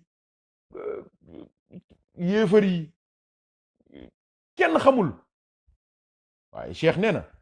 gis nga malgré toutes les difficultés yi la wër sooy góorgóorlu ci yàlla lu mu tuuti tuuti mu ne yàlla day mujj rek gindi la defal la hidaaya. te hidaaya mooy lépp ihdina siraatal mustaqim yàlla dala koy mujj defal mooy walladina jahadu fiina la nahdiyannahum subulana wa inna allaha la ma'al muhsinin. Cheikh Tidiane nee na radiyallahu taala anhu nee na ñeenteelu mbir mi nga xamante ni mooy joxe njub ku bëgg a jub. Cheikh Tidiane nee na ku bëgg a jub ñeenteelu mbir miy joxe njub nee na mooy ittibaa'u nabiyyi fi kulli qawlin wa amalin wa harakatin wa sukunin ittibaa'u nabiyi topp sang bee ca Madina di maamu Cheikh na Ahmad Tijani muy sayyiduna Muhammad fii kulli qawlin ci bépp waxam wa amalin ak jëfam wa harakatin ak yëngoom wa sukunin ak dalam Cheikh Tidiane nee na premier mbir miy joxe njub nee na mooy gëm yàlla gu wér. deuxième mbir miy joxe njub Cheikh Tidiane nee na mooy dellu ci yàlla. Cheikh Tidiane nee na ñetteelu mbir miy joxe njub mooy xeex ak sa bakken. Cheikh Tidiane nee na ñeenteelu mbir miy joxe njub nag nee na mooy topp rasulullahi sallallahu alayhi wa sallam mujahadatu nafsi wallahi waaw moo nga fexe ba wuuteeg sa bakken lu sa bakken lu mu la digal nga def le contraire ndax lu la bakken digal rek yàlla digal na la lu baax ci wet ga. Cheikh Tidiane nee na ñeenteelu mbir miy gindi nit di ko may hidaaya di ko may hudan di ko may ihdina siraatal mustaqim mu nekkoon ci ndëngte mujj jub nee na mooy topp sayyiduna Muhammad ci bépp waxam bépp jëfam bépp dalam ak bépp yëngatoom. su yonent bi waxee nga wax, su yonent bi noppee nga noppi, su yonent bi dalee nga dal, su yonent bi yëngatoo nga yëngatu. mooy loolu mooy loolu waaw mooy sa yonent bi mooy nekk sa vecteur directeur, sa directeur de conscience, sa référence ultime, sa kilifa ki nga xamante ni moom nga bëgg fonk ko sopp ko di ko topp ci lépp lu jege ak lu sori, lu nëbbu ak lu feeñ. su kontaane su yonent bi waree kontaan kontaanal, su yonent bi waree mer meral, su yonent bi waree toog toogal, su yonent bi waree dal dalal, su yonent bi waree yëngatu yëngatu. Situation boo gis boo xamante ni su ko yonent bi fekke woon mer ca meral, situation boo gis boo xamante ni su ko yonent bi fekke woon kontaan ca, situation boo gis boo xamante ni yonent bi su ko fekke woon du yëngatu, day toog, dootul def, dootul wax, dootul yëngatu, yow it toogal, bul waxati, bul defati. situation boo gis boo xamante ni yonent bi su ko fekke woon jóg yëngatu, def action réaction, yow it soo ko fekkee defal action ak réaction. Cheikh Tidiane nee na nii la ñuy toppee yonent yàlla Muhammad sallallahu alayhi wa sallam. waaw dinaa ko résumer en français soxna Adja tuuti léegi incha allah, ne t'en fais pas. 5e mbir mi nga xamante ni waaw il faut prendre le train en marche, kooku moo ëpp solo de jaajëf. waaw train wu njub, train wu ragal yàlla, train wu mbaax, train wu lépp en marche moo gën, parce que mieux vaut tard que jamais. Cheikh Tidiane nee na juróomeelu mbir mi nga xamante ni mooy may njub, Cheikh nee na mooy al i'tisaamu billah. al i'tisaamu billah, al i'tisaamu billah mooy lan? mooy nga ngoy ci yàlla, ngoy ci yàlla. ngoy bokkut ak téye de waaw mooy s'agripper bokkut ak tenir de, s'agripper nga xam ne dooy bàyyi di daanu. te dëgg la yàlla ku ko bàyyi daanu, su la wóoree ni branche bi soo ko bàyyee daanu billahi fii ba la 35 doo ko bàyyi. su la wóoree ni lii doo ko, avion kenn dina ci yéeg di tëb, avion kenn dina ci yéeg di tëb. waaw yàlla nag mooy misaal bu mag bi, borom misaal bi. te Cheikh Tidiane ñu ne ko waaw lan mooy sa tegtal ci loolu? mu ne may ya'tasim billahi faqad hudiya ila siratul mustaqim. Cheikh Tidiane nee na képp koo xamante ni mooy nga ci yàlla, jàpp nga ci yàlla, jàpp nga ci laa ilaha illa allah muhammadu rasulullah, yàlla dina la gindi. loolu moo tax nit yàlla yi soo ñëwee ci ñoom wax leen ne leen dama am ay manquement, dama am feebar, dama am ay doyadi, dama sàggan, damay bàkkaar, damay fo, damay dem soirée, lu ñu lay jox laa ilaha illa allah. ne la ngoyal ci allah, ngoyal ci laa ilaha illa allah, dee ko sikkar, dee ko teewlu, balay yàgg rek da ngay mujj daal di jub xocc. jub mooy lan nag? jub mooy lan? mooy nga daan def lu bon rek bàyyi ko, daan wax lu bon bàyyi ko, daan dem fu bon bàyyi ko. lii mooy njub. njub mooy lan? def ndigalu yàlla yi, bàyyi ay tereem. lii mooy njub. njub yi yeneen yi ñuy wax ci njub yëpp ay xorom la, waaye njub mooy loo daan def ci lu bon nga bàyyi ko, loo daan def ci lu baax nga sax ca, nga góorgóorlu ca, jeex na. mooy daan nga dem soirée, jub nga, bàyyi nga soirée. daan nga naan sàngara, jub nga, bàyyi nga sàngara. daan nga nekk ci jigéen joo xamante ni takkoo ko, jub nga, bàyyi nga jabaru jàmbur ak jigéen joo takkul. daan nga sàcc, jub nga, mooy bàyyi nga sàcc. daanoo dem jàkka, daanoo julli sax ci kër gi, yaa ngi julli, jub nga. yaa ngi julli, daanoo dem jàkka, ngay dem jàkka, jub nga. daan nga dem jàkka mais soo deman jàkka doo teewlu, ngay teewlu, jub nga. daan nga julli mais léeg-léeg nga julli, léeg-léeg doo julli, léegi yaa ngi julli waxtu yëpp, jub nga. lii mooy jub de. yii ci des yëpp dañ ay xumbal ak neexal waxtaan, du dëgg. jub mooy jëfe ndigalu yàlla yi, bàyyi ay tereem. wasalaam. jëfe ndigal bàyyi tere jëfe ndigal bàyyi tere jëfe ndigal bàyyi tere wasalaam jëfe ndigal bàyyi tere jëfe ndigal bàyyi tere lu yàlla digle nga góorgóorlu ci la nga mën lu mu tere nga bàyyi fu yàlla waxee ne lii bëgguma ku ko def bu ko def lu mu wax ne nag lu baax la nga góorgóorlu ci wasalaam kon juróomeelu mbir mi mooy ngoy ci yàlla waay ay waay ku ngoy ci yàlla doo daanu ku ngoy ci yàlla loo ñàkk tamit muñal parce que seen maam alaaji Muhammad Ndiéguène radiyallahu taala an dañ daan wax ne lu ñu am yàlla nañu am yàlla lu ñu ñàkk yàlla nañu am yàlla loolu daan wax de loolu daan ñaan yàlla waaye ma ne ko maam yow xam nga ni wax ji c'est philosophique ku am yàlla loo ñàkk ku ñàkk yàlla loo am wax jàngoog ma ne ko ku am yàlla loo ñàkk waaye ku ñàkk yàlla loo am tey jii barke ba ngeen dégg fee ci sunu kër yee mooy ca Tiwaawan mooy ca Touba mooy ca Medina Baye ca Léona Niassène ca Canaba ca Njëgëneen ca kër Cheikh Omarul Fouti dama laaj mag ña laaj leen ndax barke bi moo fu mus a nekk ndax dan daan lekk ñetti yoon par bis dama laaj leen déedéet amu fa woon de waaye jàpp ci yàlla moo indi teraanga gi moo indi milliards yi moo indi 4x4 yi moo indi lépp loolu mooy jàpp ci yàlla seen maam alaaji Muhammad Ndiéguène dañ daan wax nañu mu ne puso la début bi puso yombut a téye mën na la jam mën na wadd mën na réer waaye mu ne soo góorgóorloo téye ko day mujj nekk yat wu mag yat nag mën nga cee protéger sa bopp mën nga cee sàmm mën nga cee daaneel ay fruits mën nga cee liggéey mën nga cee def lu nekk mën nga cee jox say jur ñu lekk maam alaaji nee na puso lay doon waaye mujj gi yat wu mag a mag lay doon waaw kon nag mbokk yi yëf yaa ngoog donc soo leen ma permettre ma récapituler en français pour mbokk yi déggul français ci page bi premièrement deuxièmement ñi nga xamante ni ils ont pris le train en marche ça leur fera un petit résumé et un petit récapitulatif incha allahu taala yàlla nañu yàlla dimbali donc on a aujourd'hui développé avec vous une étude de la Fatiha, mais une étude précisément d'un verset de la Fatiha qui est Ihdina Siratal Mustaqim. Guide-nous dans le droit chemin. Et pour cela, nous nous sommes appuyés et endossés sur les enseignements et les orientations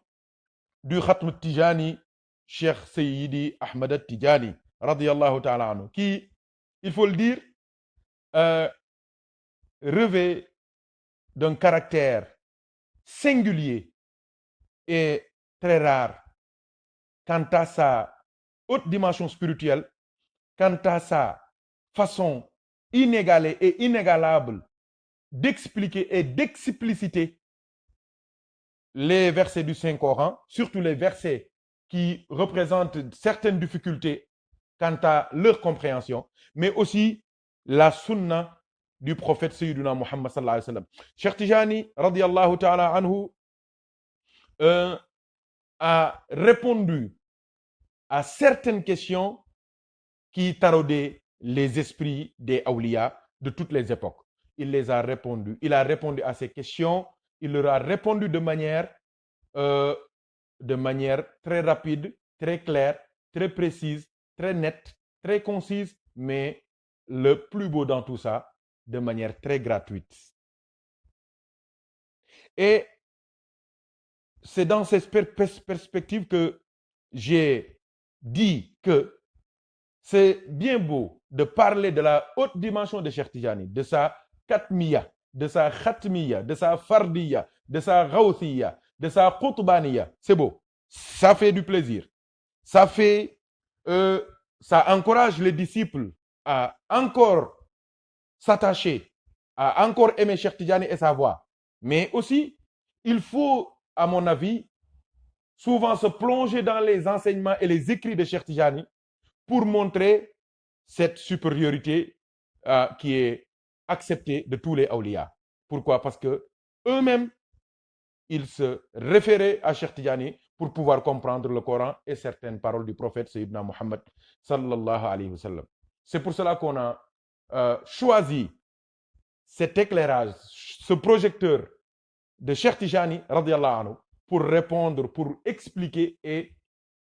fragmenter, dilater ce verset du Saint-Coran qui est Ihdina Sirat al-Mustaqim. Il faut le dire, c'est la seule prière qui est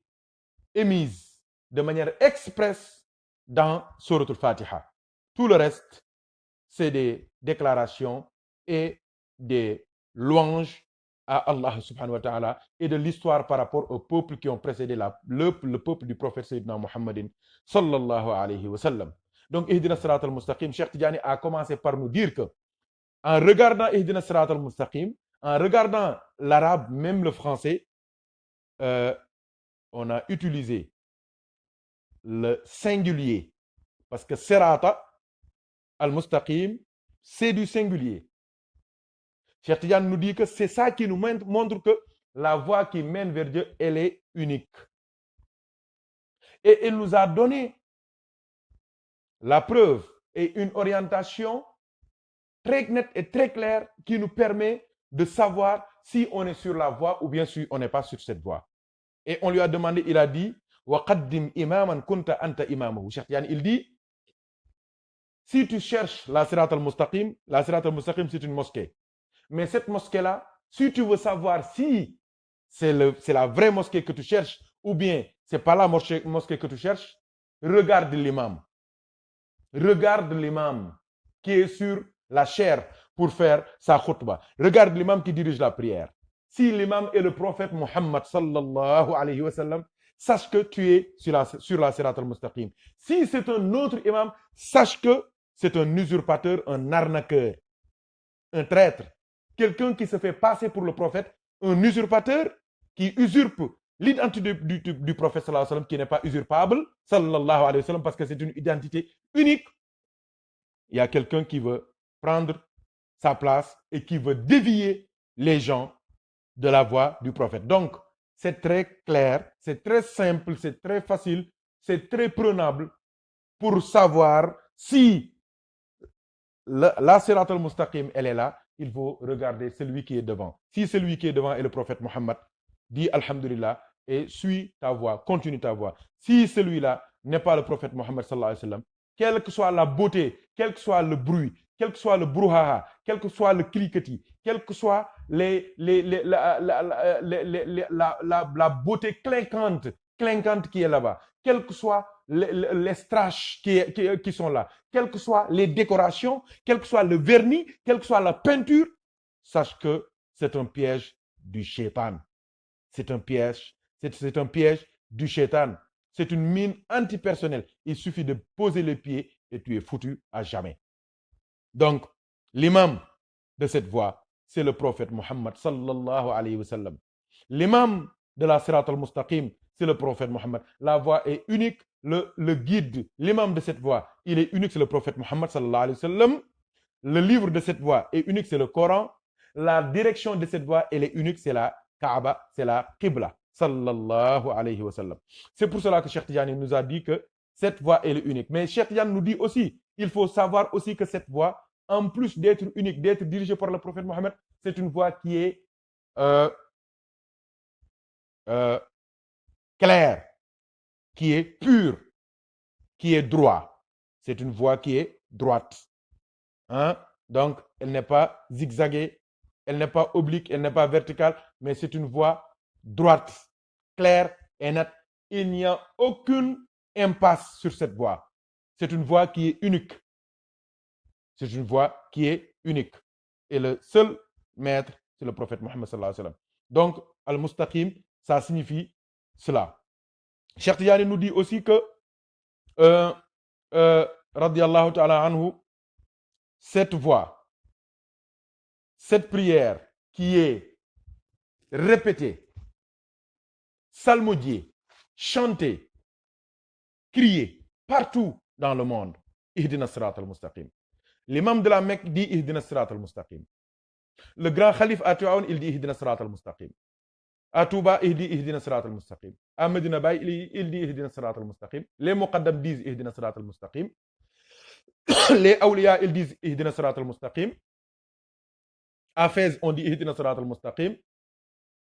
En Nouvelle-Calédonie, on dit Ihdina Sirat al-Mustaqim. À Las Vegas, on dit Ihdina Sirat al-Mustaqim. En Guadeloupe, on dit Ihdina Sirat al-Mustaqim. En Guinée, on dit Ihdina Sirat al-Mustaqim. En Côte d'Ivoire, hein, le grand Muqaddam, on dit Ihdina Sirat al-Mustaqim. Même les Sahaba,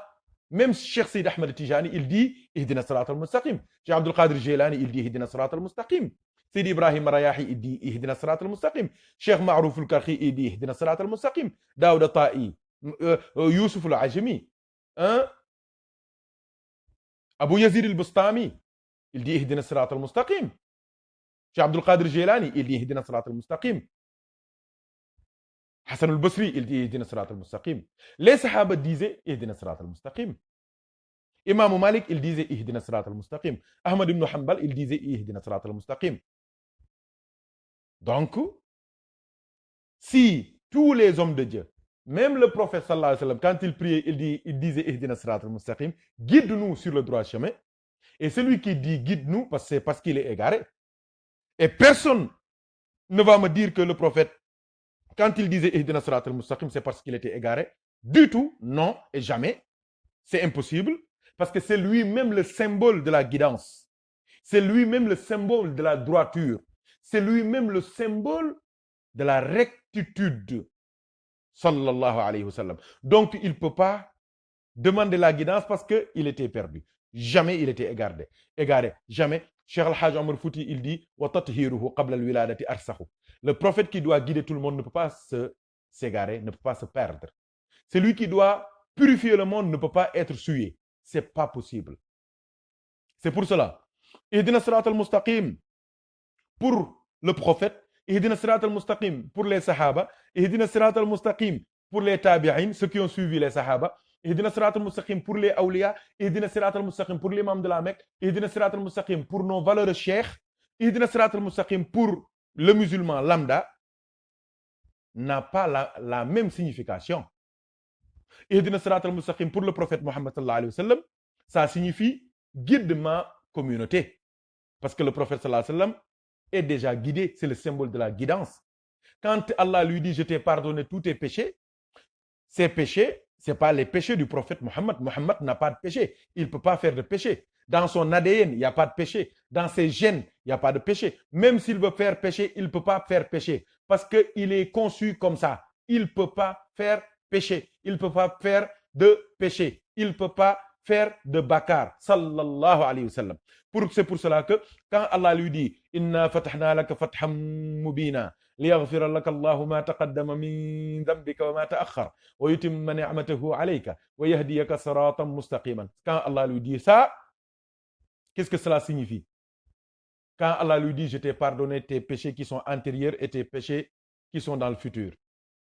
il ne pardonne pas au prophète, il pardonne à la communauté du prophète Muhammad sallallahu alayhi wa sallam. Ummatun muznibatun wa rabbun ghafour. C'est une communauté qui fait des péchés avec un Seigneur, un Dieu, un Seigneur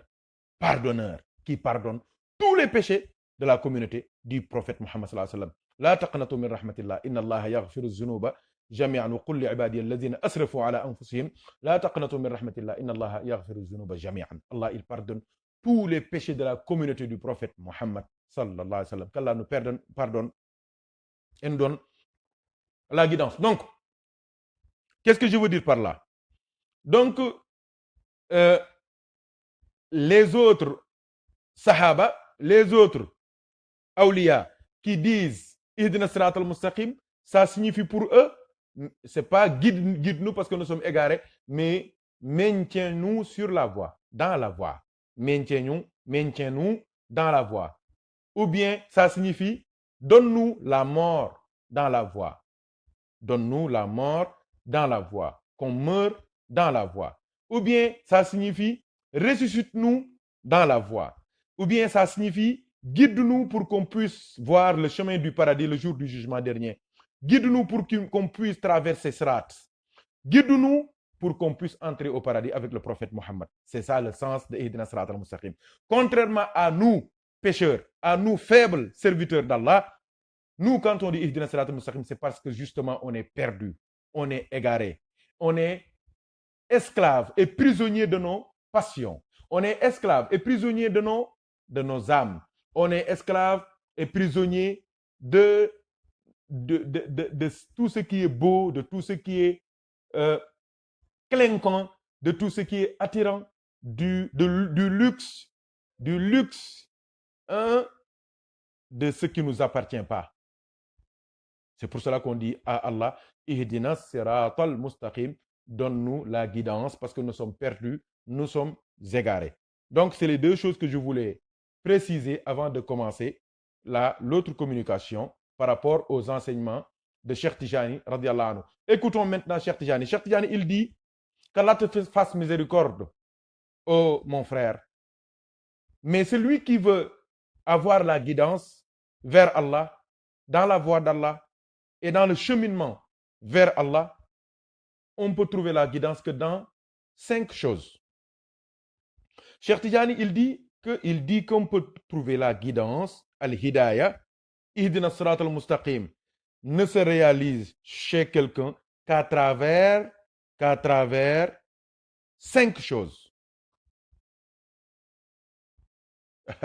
Qu'Allah nous aide et nous assiste par la baraka du prophète Mohammed sallallahu alayhi wa sallam. Ah oui, c'est ça, l'entendement, c'est le frère Lamzo Aïssa, il dit, tabarakallahu, masha'Allah, wallahi l'entendement du Coran fait la différence des prêches. Ah oui, Cheikh Tijani, il a dit, al-waliyu la ya'ti bi shar'in jadidin wa innama ya'ti bil fahmil jadidi. Cheikh Tijani, il dit, un saint, un wali, n'amène pas une nouvelle charia, n'amène pas une nouvelle législation islamique, mais il amène une nouvelle compréhension, un nouvel entendement, une nouvelle dimension de la compréhension d'un verset ou bien d'un hadith. Qu'Allah nous aide ou nous assiste par la baraka du prophète Muhammad sallallahu alayhi wa sallam. Madad. Aïwa. Cheikh Tidiane, il dit, la première chose qui donne al-hidayah, parmi les 5 choses qu'il a énumérées et qu'on va voir tout de suite avec vous tous, Inch'Allah, la première chose qui donne al-hidayah, Cheikh Tidiane, il dit, c'est al-iman al-kamil. Al-iman al-kamil billahi tabaraka wa ta'ala. Al-iman al-kamilu billahi tabaraka wa ta'ala. Aïwa, c'est quoi? C'est une foi parfaite, une foi inébranlable, une foi inébranlable. Quand on a une foi inébranlable, on peut voyager partout dans le monde. On peut rencontrer toutes les cultures, toutes les civilisations. On peut rencontrer les athées. On peut rencontrer les chrétiens, les juifs. On peut rencontrer les existentialistes.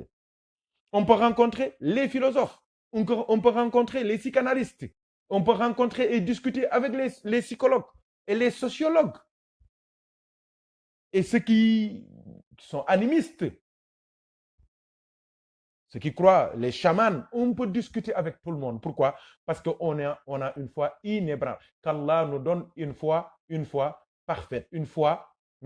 inébranlable. Parfaite. Alhamdulillah, on avait déjà fait un cours, un dars, un direct spécial. Vous pouvez le voir sur la page, sur Al-Iman, la foi. Que ces 6 piliers, Al-Iman billah, wa malaikati, wa kutubi, wa rusulihi, khairihi, wa sharrihi, c'est les 6 piliers de la foi. Hein? Croire en Dieu, croire en ses prophètes, croire en ses livres, croire croire aux anges et croire à ce qu'on appelle le destin ou bien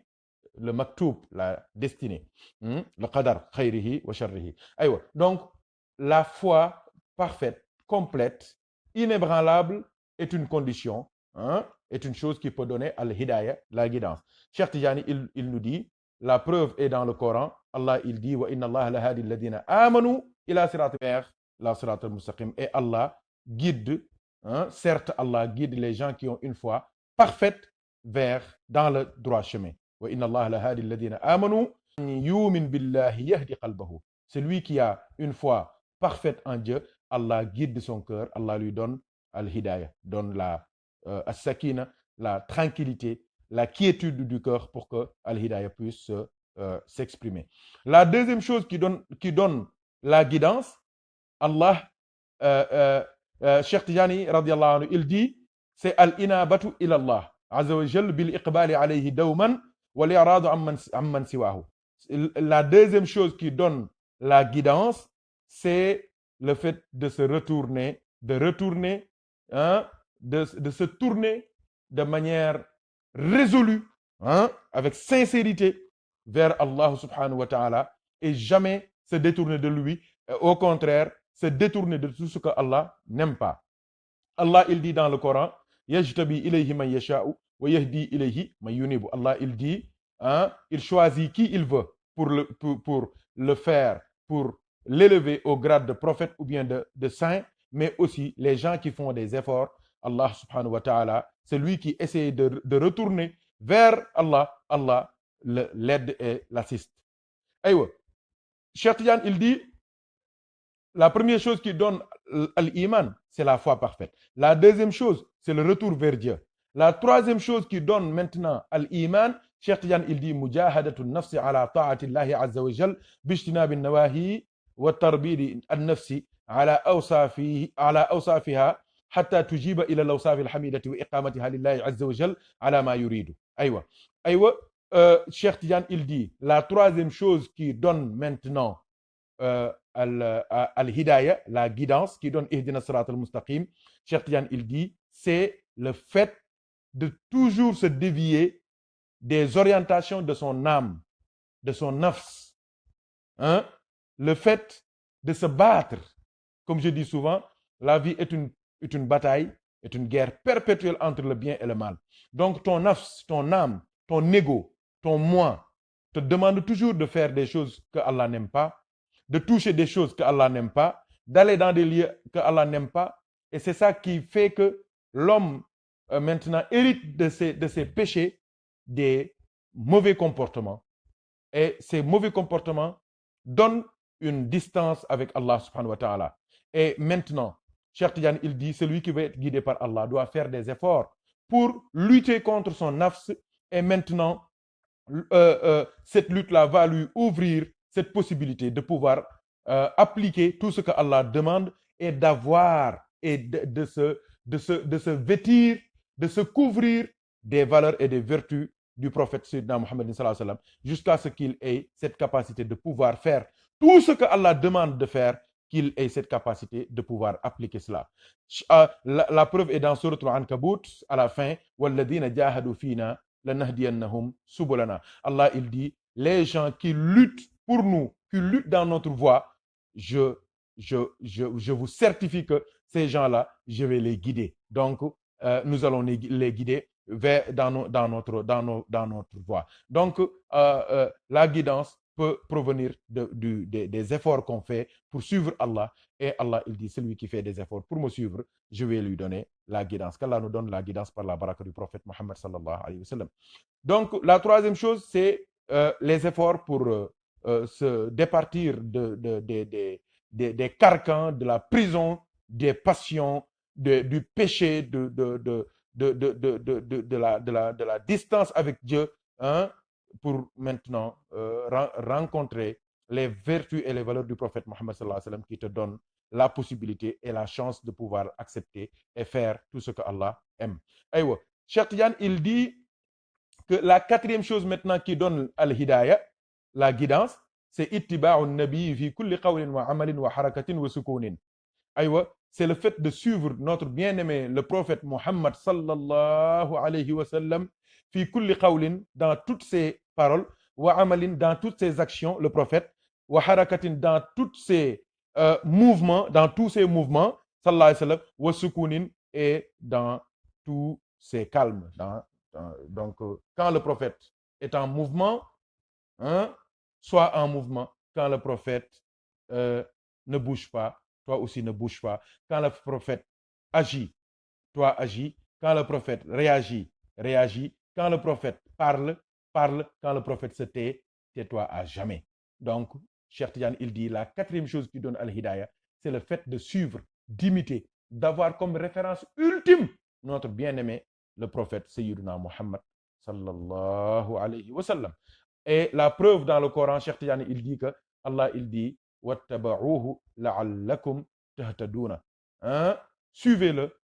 Si vous le suivez, Allah va vous guider. Hein? Wa in tuti'uhu tahtadu. Si vous le suivez, vous serez guidé. Donc, al-hidayah, c'est le prophète Mohammed sallallahu alayhi wa sallam. La cinquième chose, c'est quoi?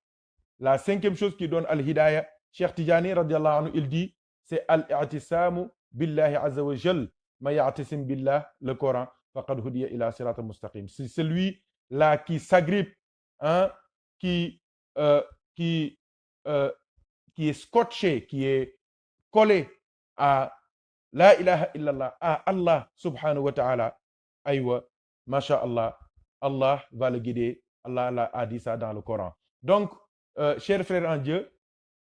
nous avons résumé en français les 5 choses qui donnent al-hidayah. La première, c'est une foi parfaite, al-imanul kamilu. La deuxième chose, al-inabatu ilallah, le fait de retourner vers Allah, vers les orientations d'Allah et de s'éloigner de ces interdits. La troisième chose, c'est le fait de se battre, de lutter, de faire le djihad nafsi, de se battre contre ses passions, contre les plaisirs, contre tout ce que Allah n'aime pas. La quatrième chose, c'est le fait de suivre, d'imiter, d'avoir comme référence ultime Sayyiduna Muhammad sallallahu alayhi wa sallam. La cinquième chose, c'est de s'agripper à la corde d'Allah, c'est de tenir avec force et résolution la corde d'Allah qui est la ilaha illallah Muhammad Rasulullah. C'est lui qui s'attelle à vivre, à appliquer ces 5 axes, ces 5 orientations de Cheikh Tijani. Il aura certes la guidance, qu'Allah nous aide et nous assiste. Et je vais terminer par dire que quand Allah subhanahu wa ta'ala a décidé, hein, de changer la qibla, la direction, hein, de la prière des musulmans qui était à Jérusalem, vers Jérusalem je veux dire, et que Allah a dit au prophète Mohammed sallallahu alayhi wa sallam de se tourner vers la Kaaba. Allah, il a dit dans Surat al-Baqarah, je n'ai fait ça que pour savoir ceux qui suivent le prophète et ceux qui ne le suivent pas. Donc, ça montre que la vraie qibla,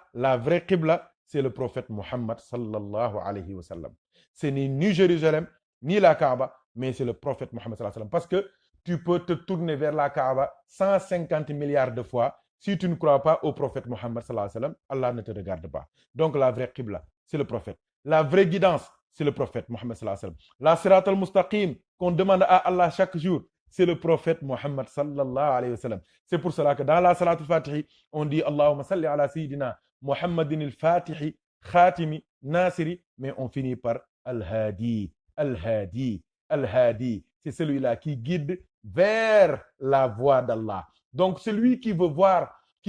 vraiment sa prière, sa Ihdina Salat al-Mustaqim exaucée, qui sache que la vraie Sirat al-Mustaqim, c'est le prophète Mohammed sallallahu alayhi wa sallam. Donc c'est la dernière chose que je voulais partager avec vous. Je demande à Allah subhanahu wa ta'ala de guider tout le monde, de nous aider, de nous assister, de nous donner la lumière, de nous donner la foi, de nous donner un retour sincère vers lui, mon Allah subhanahu wa ta'ala, de nous donner la force de nous séparer, de s'éloigner de notre nafs, la force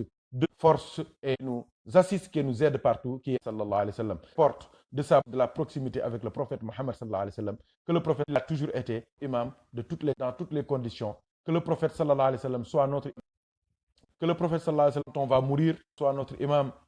dans la tombe, notre imam le jour du jugement d'Allah alayhi wa sallam, soit aussi notre traversée sirat, que dans le paradis exaucé. C'est pour cela que les awliya, ils n'ont aucun imam si ce n'est le prophète Mohammed sallallahu alayhi wa sallam divine. C'est l'alpha et l'oméga de la manifestation divine. C'est lui qui veut être agréé, c'est lui qui veut être accepté. Allah est clair, elle est nette, parce qu'on a le prophète Mohammed sallallahu alayhi wa sallam, qu'Allah nous aide et nous assiste. Donc mbokk yi ñoo ngi bég bu baax a baax di sant yàlla dolli ci lañ ko santoon, di ko gërëmaat bu baax a baax di ñaan yàlla mu wàcc yërmandeem ak xéewalam ak suturaam ak teraangam ci ñun ñëpp. li gën a jafe ci kaw suuf mooy njub, yàlla nañ ko yàlla defal. seen maam alaaji Muhammad Njigéen radiyallahu taala anhu dañ daan wax nañu njub de mooy gàllaaj gi dul toj. allahu akbar.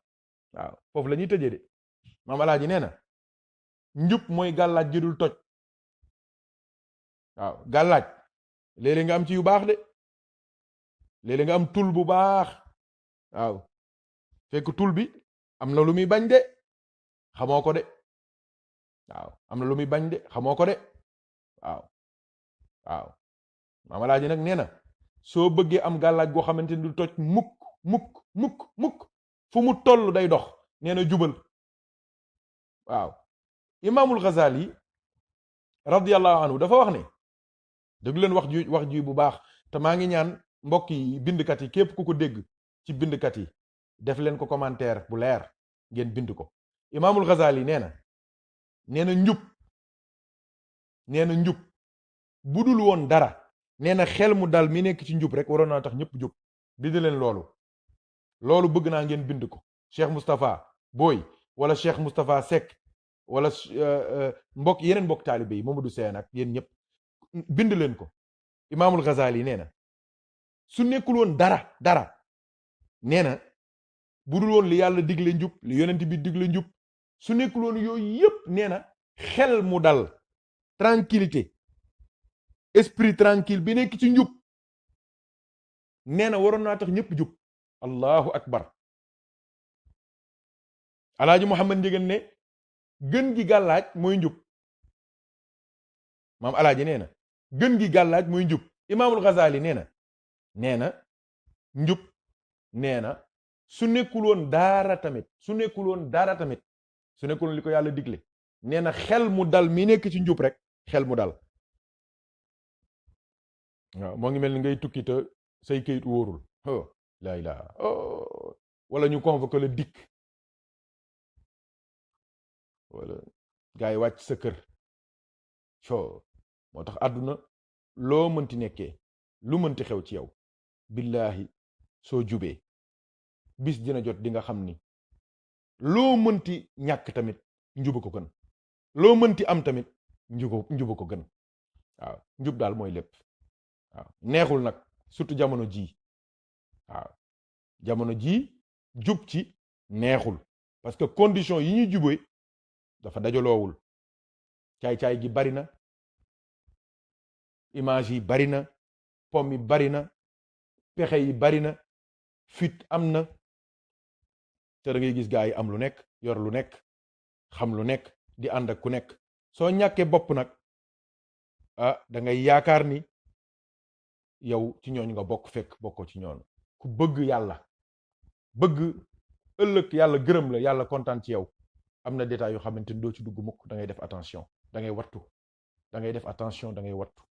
parce que maama laa ji daan nañu wax nañu àdduna day lépp dañ koy lijjanti, waaye ku wéet ak sa bàmmeel, ku wéet ak sa bàmmeel. waaw xel mi dal mi ci nekk rek waroon naa tax ñëpp jub. imaamul Ghazali macha allah. incha allahu taala yàlla ñu dinañ def yeneen ñaari waxtaan ci Cheikhu Tidiane. benn bi Cheikh daf ñoo jàngal ku bëgg a mucc ci iblis nooy def. allahu akbar. kooku mooy bu njëkk bi. Cheikh moo ñu jàngal ku bëgg a mucc ci iblis fooy jaar. bi ci des Cheikh Tidiane dafa wax ne ku bëgg yàlla sopp la nooy def. ku bëgg yàlla sopp la nooy def. incha weekend bi tamit chargé wuñu. donc laa bëgg ku bëgg a mucc seytaane nooy def. bëgg yàlla sopp la waxtaane pour wane dimension xam-xamu Cheikh. te lii bi wane li tax sunu mbokk yi sunu sax nañ yàlla njukkal bu baax. gërëmaat kilifa yépp, sunu bàjjen yi, sunu tante yi, sunu cousine yi, sunu mbokk yi, ñu nekk fii ci France, ñu nekk Angleterre, ñu nekk Amérique, ñu nekk fépp daal ci àdduna bi. waaw kon yàlla nañu yàlla gën a xiir ci jub, ci njub, ñu njub suñuy xol, jubal suñuy xel, jubal yàlla na yàlla yombal seen lépp. jaahi seydina mawlana muhammadin sallallahu alayhi wa sallam. yàlla gindi ñu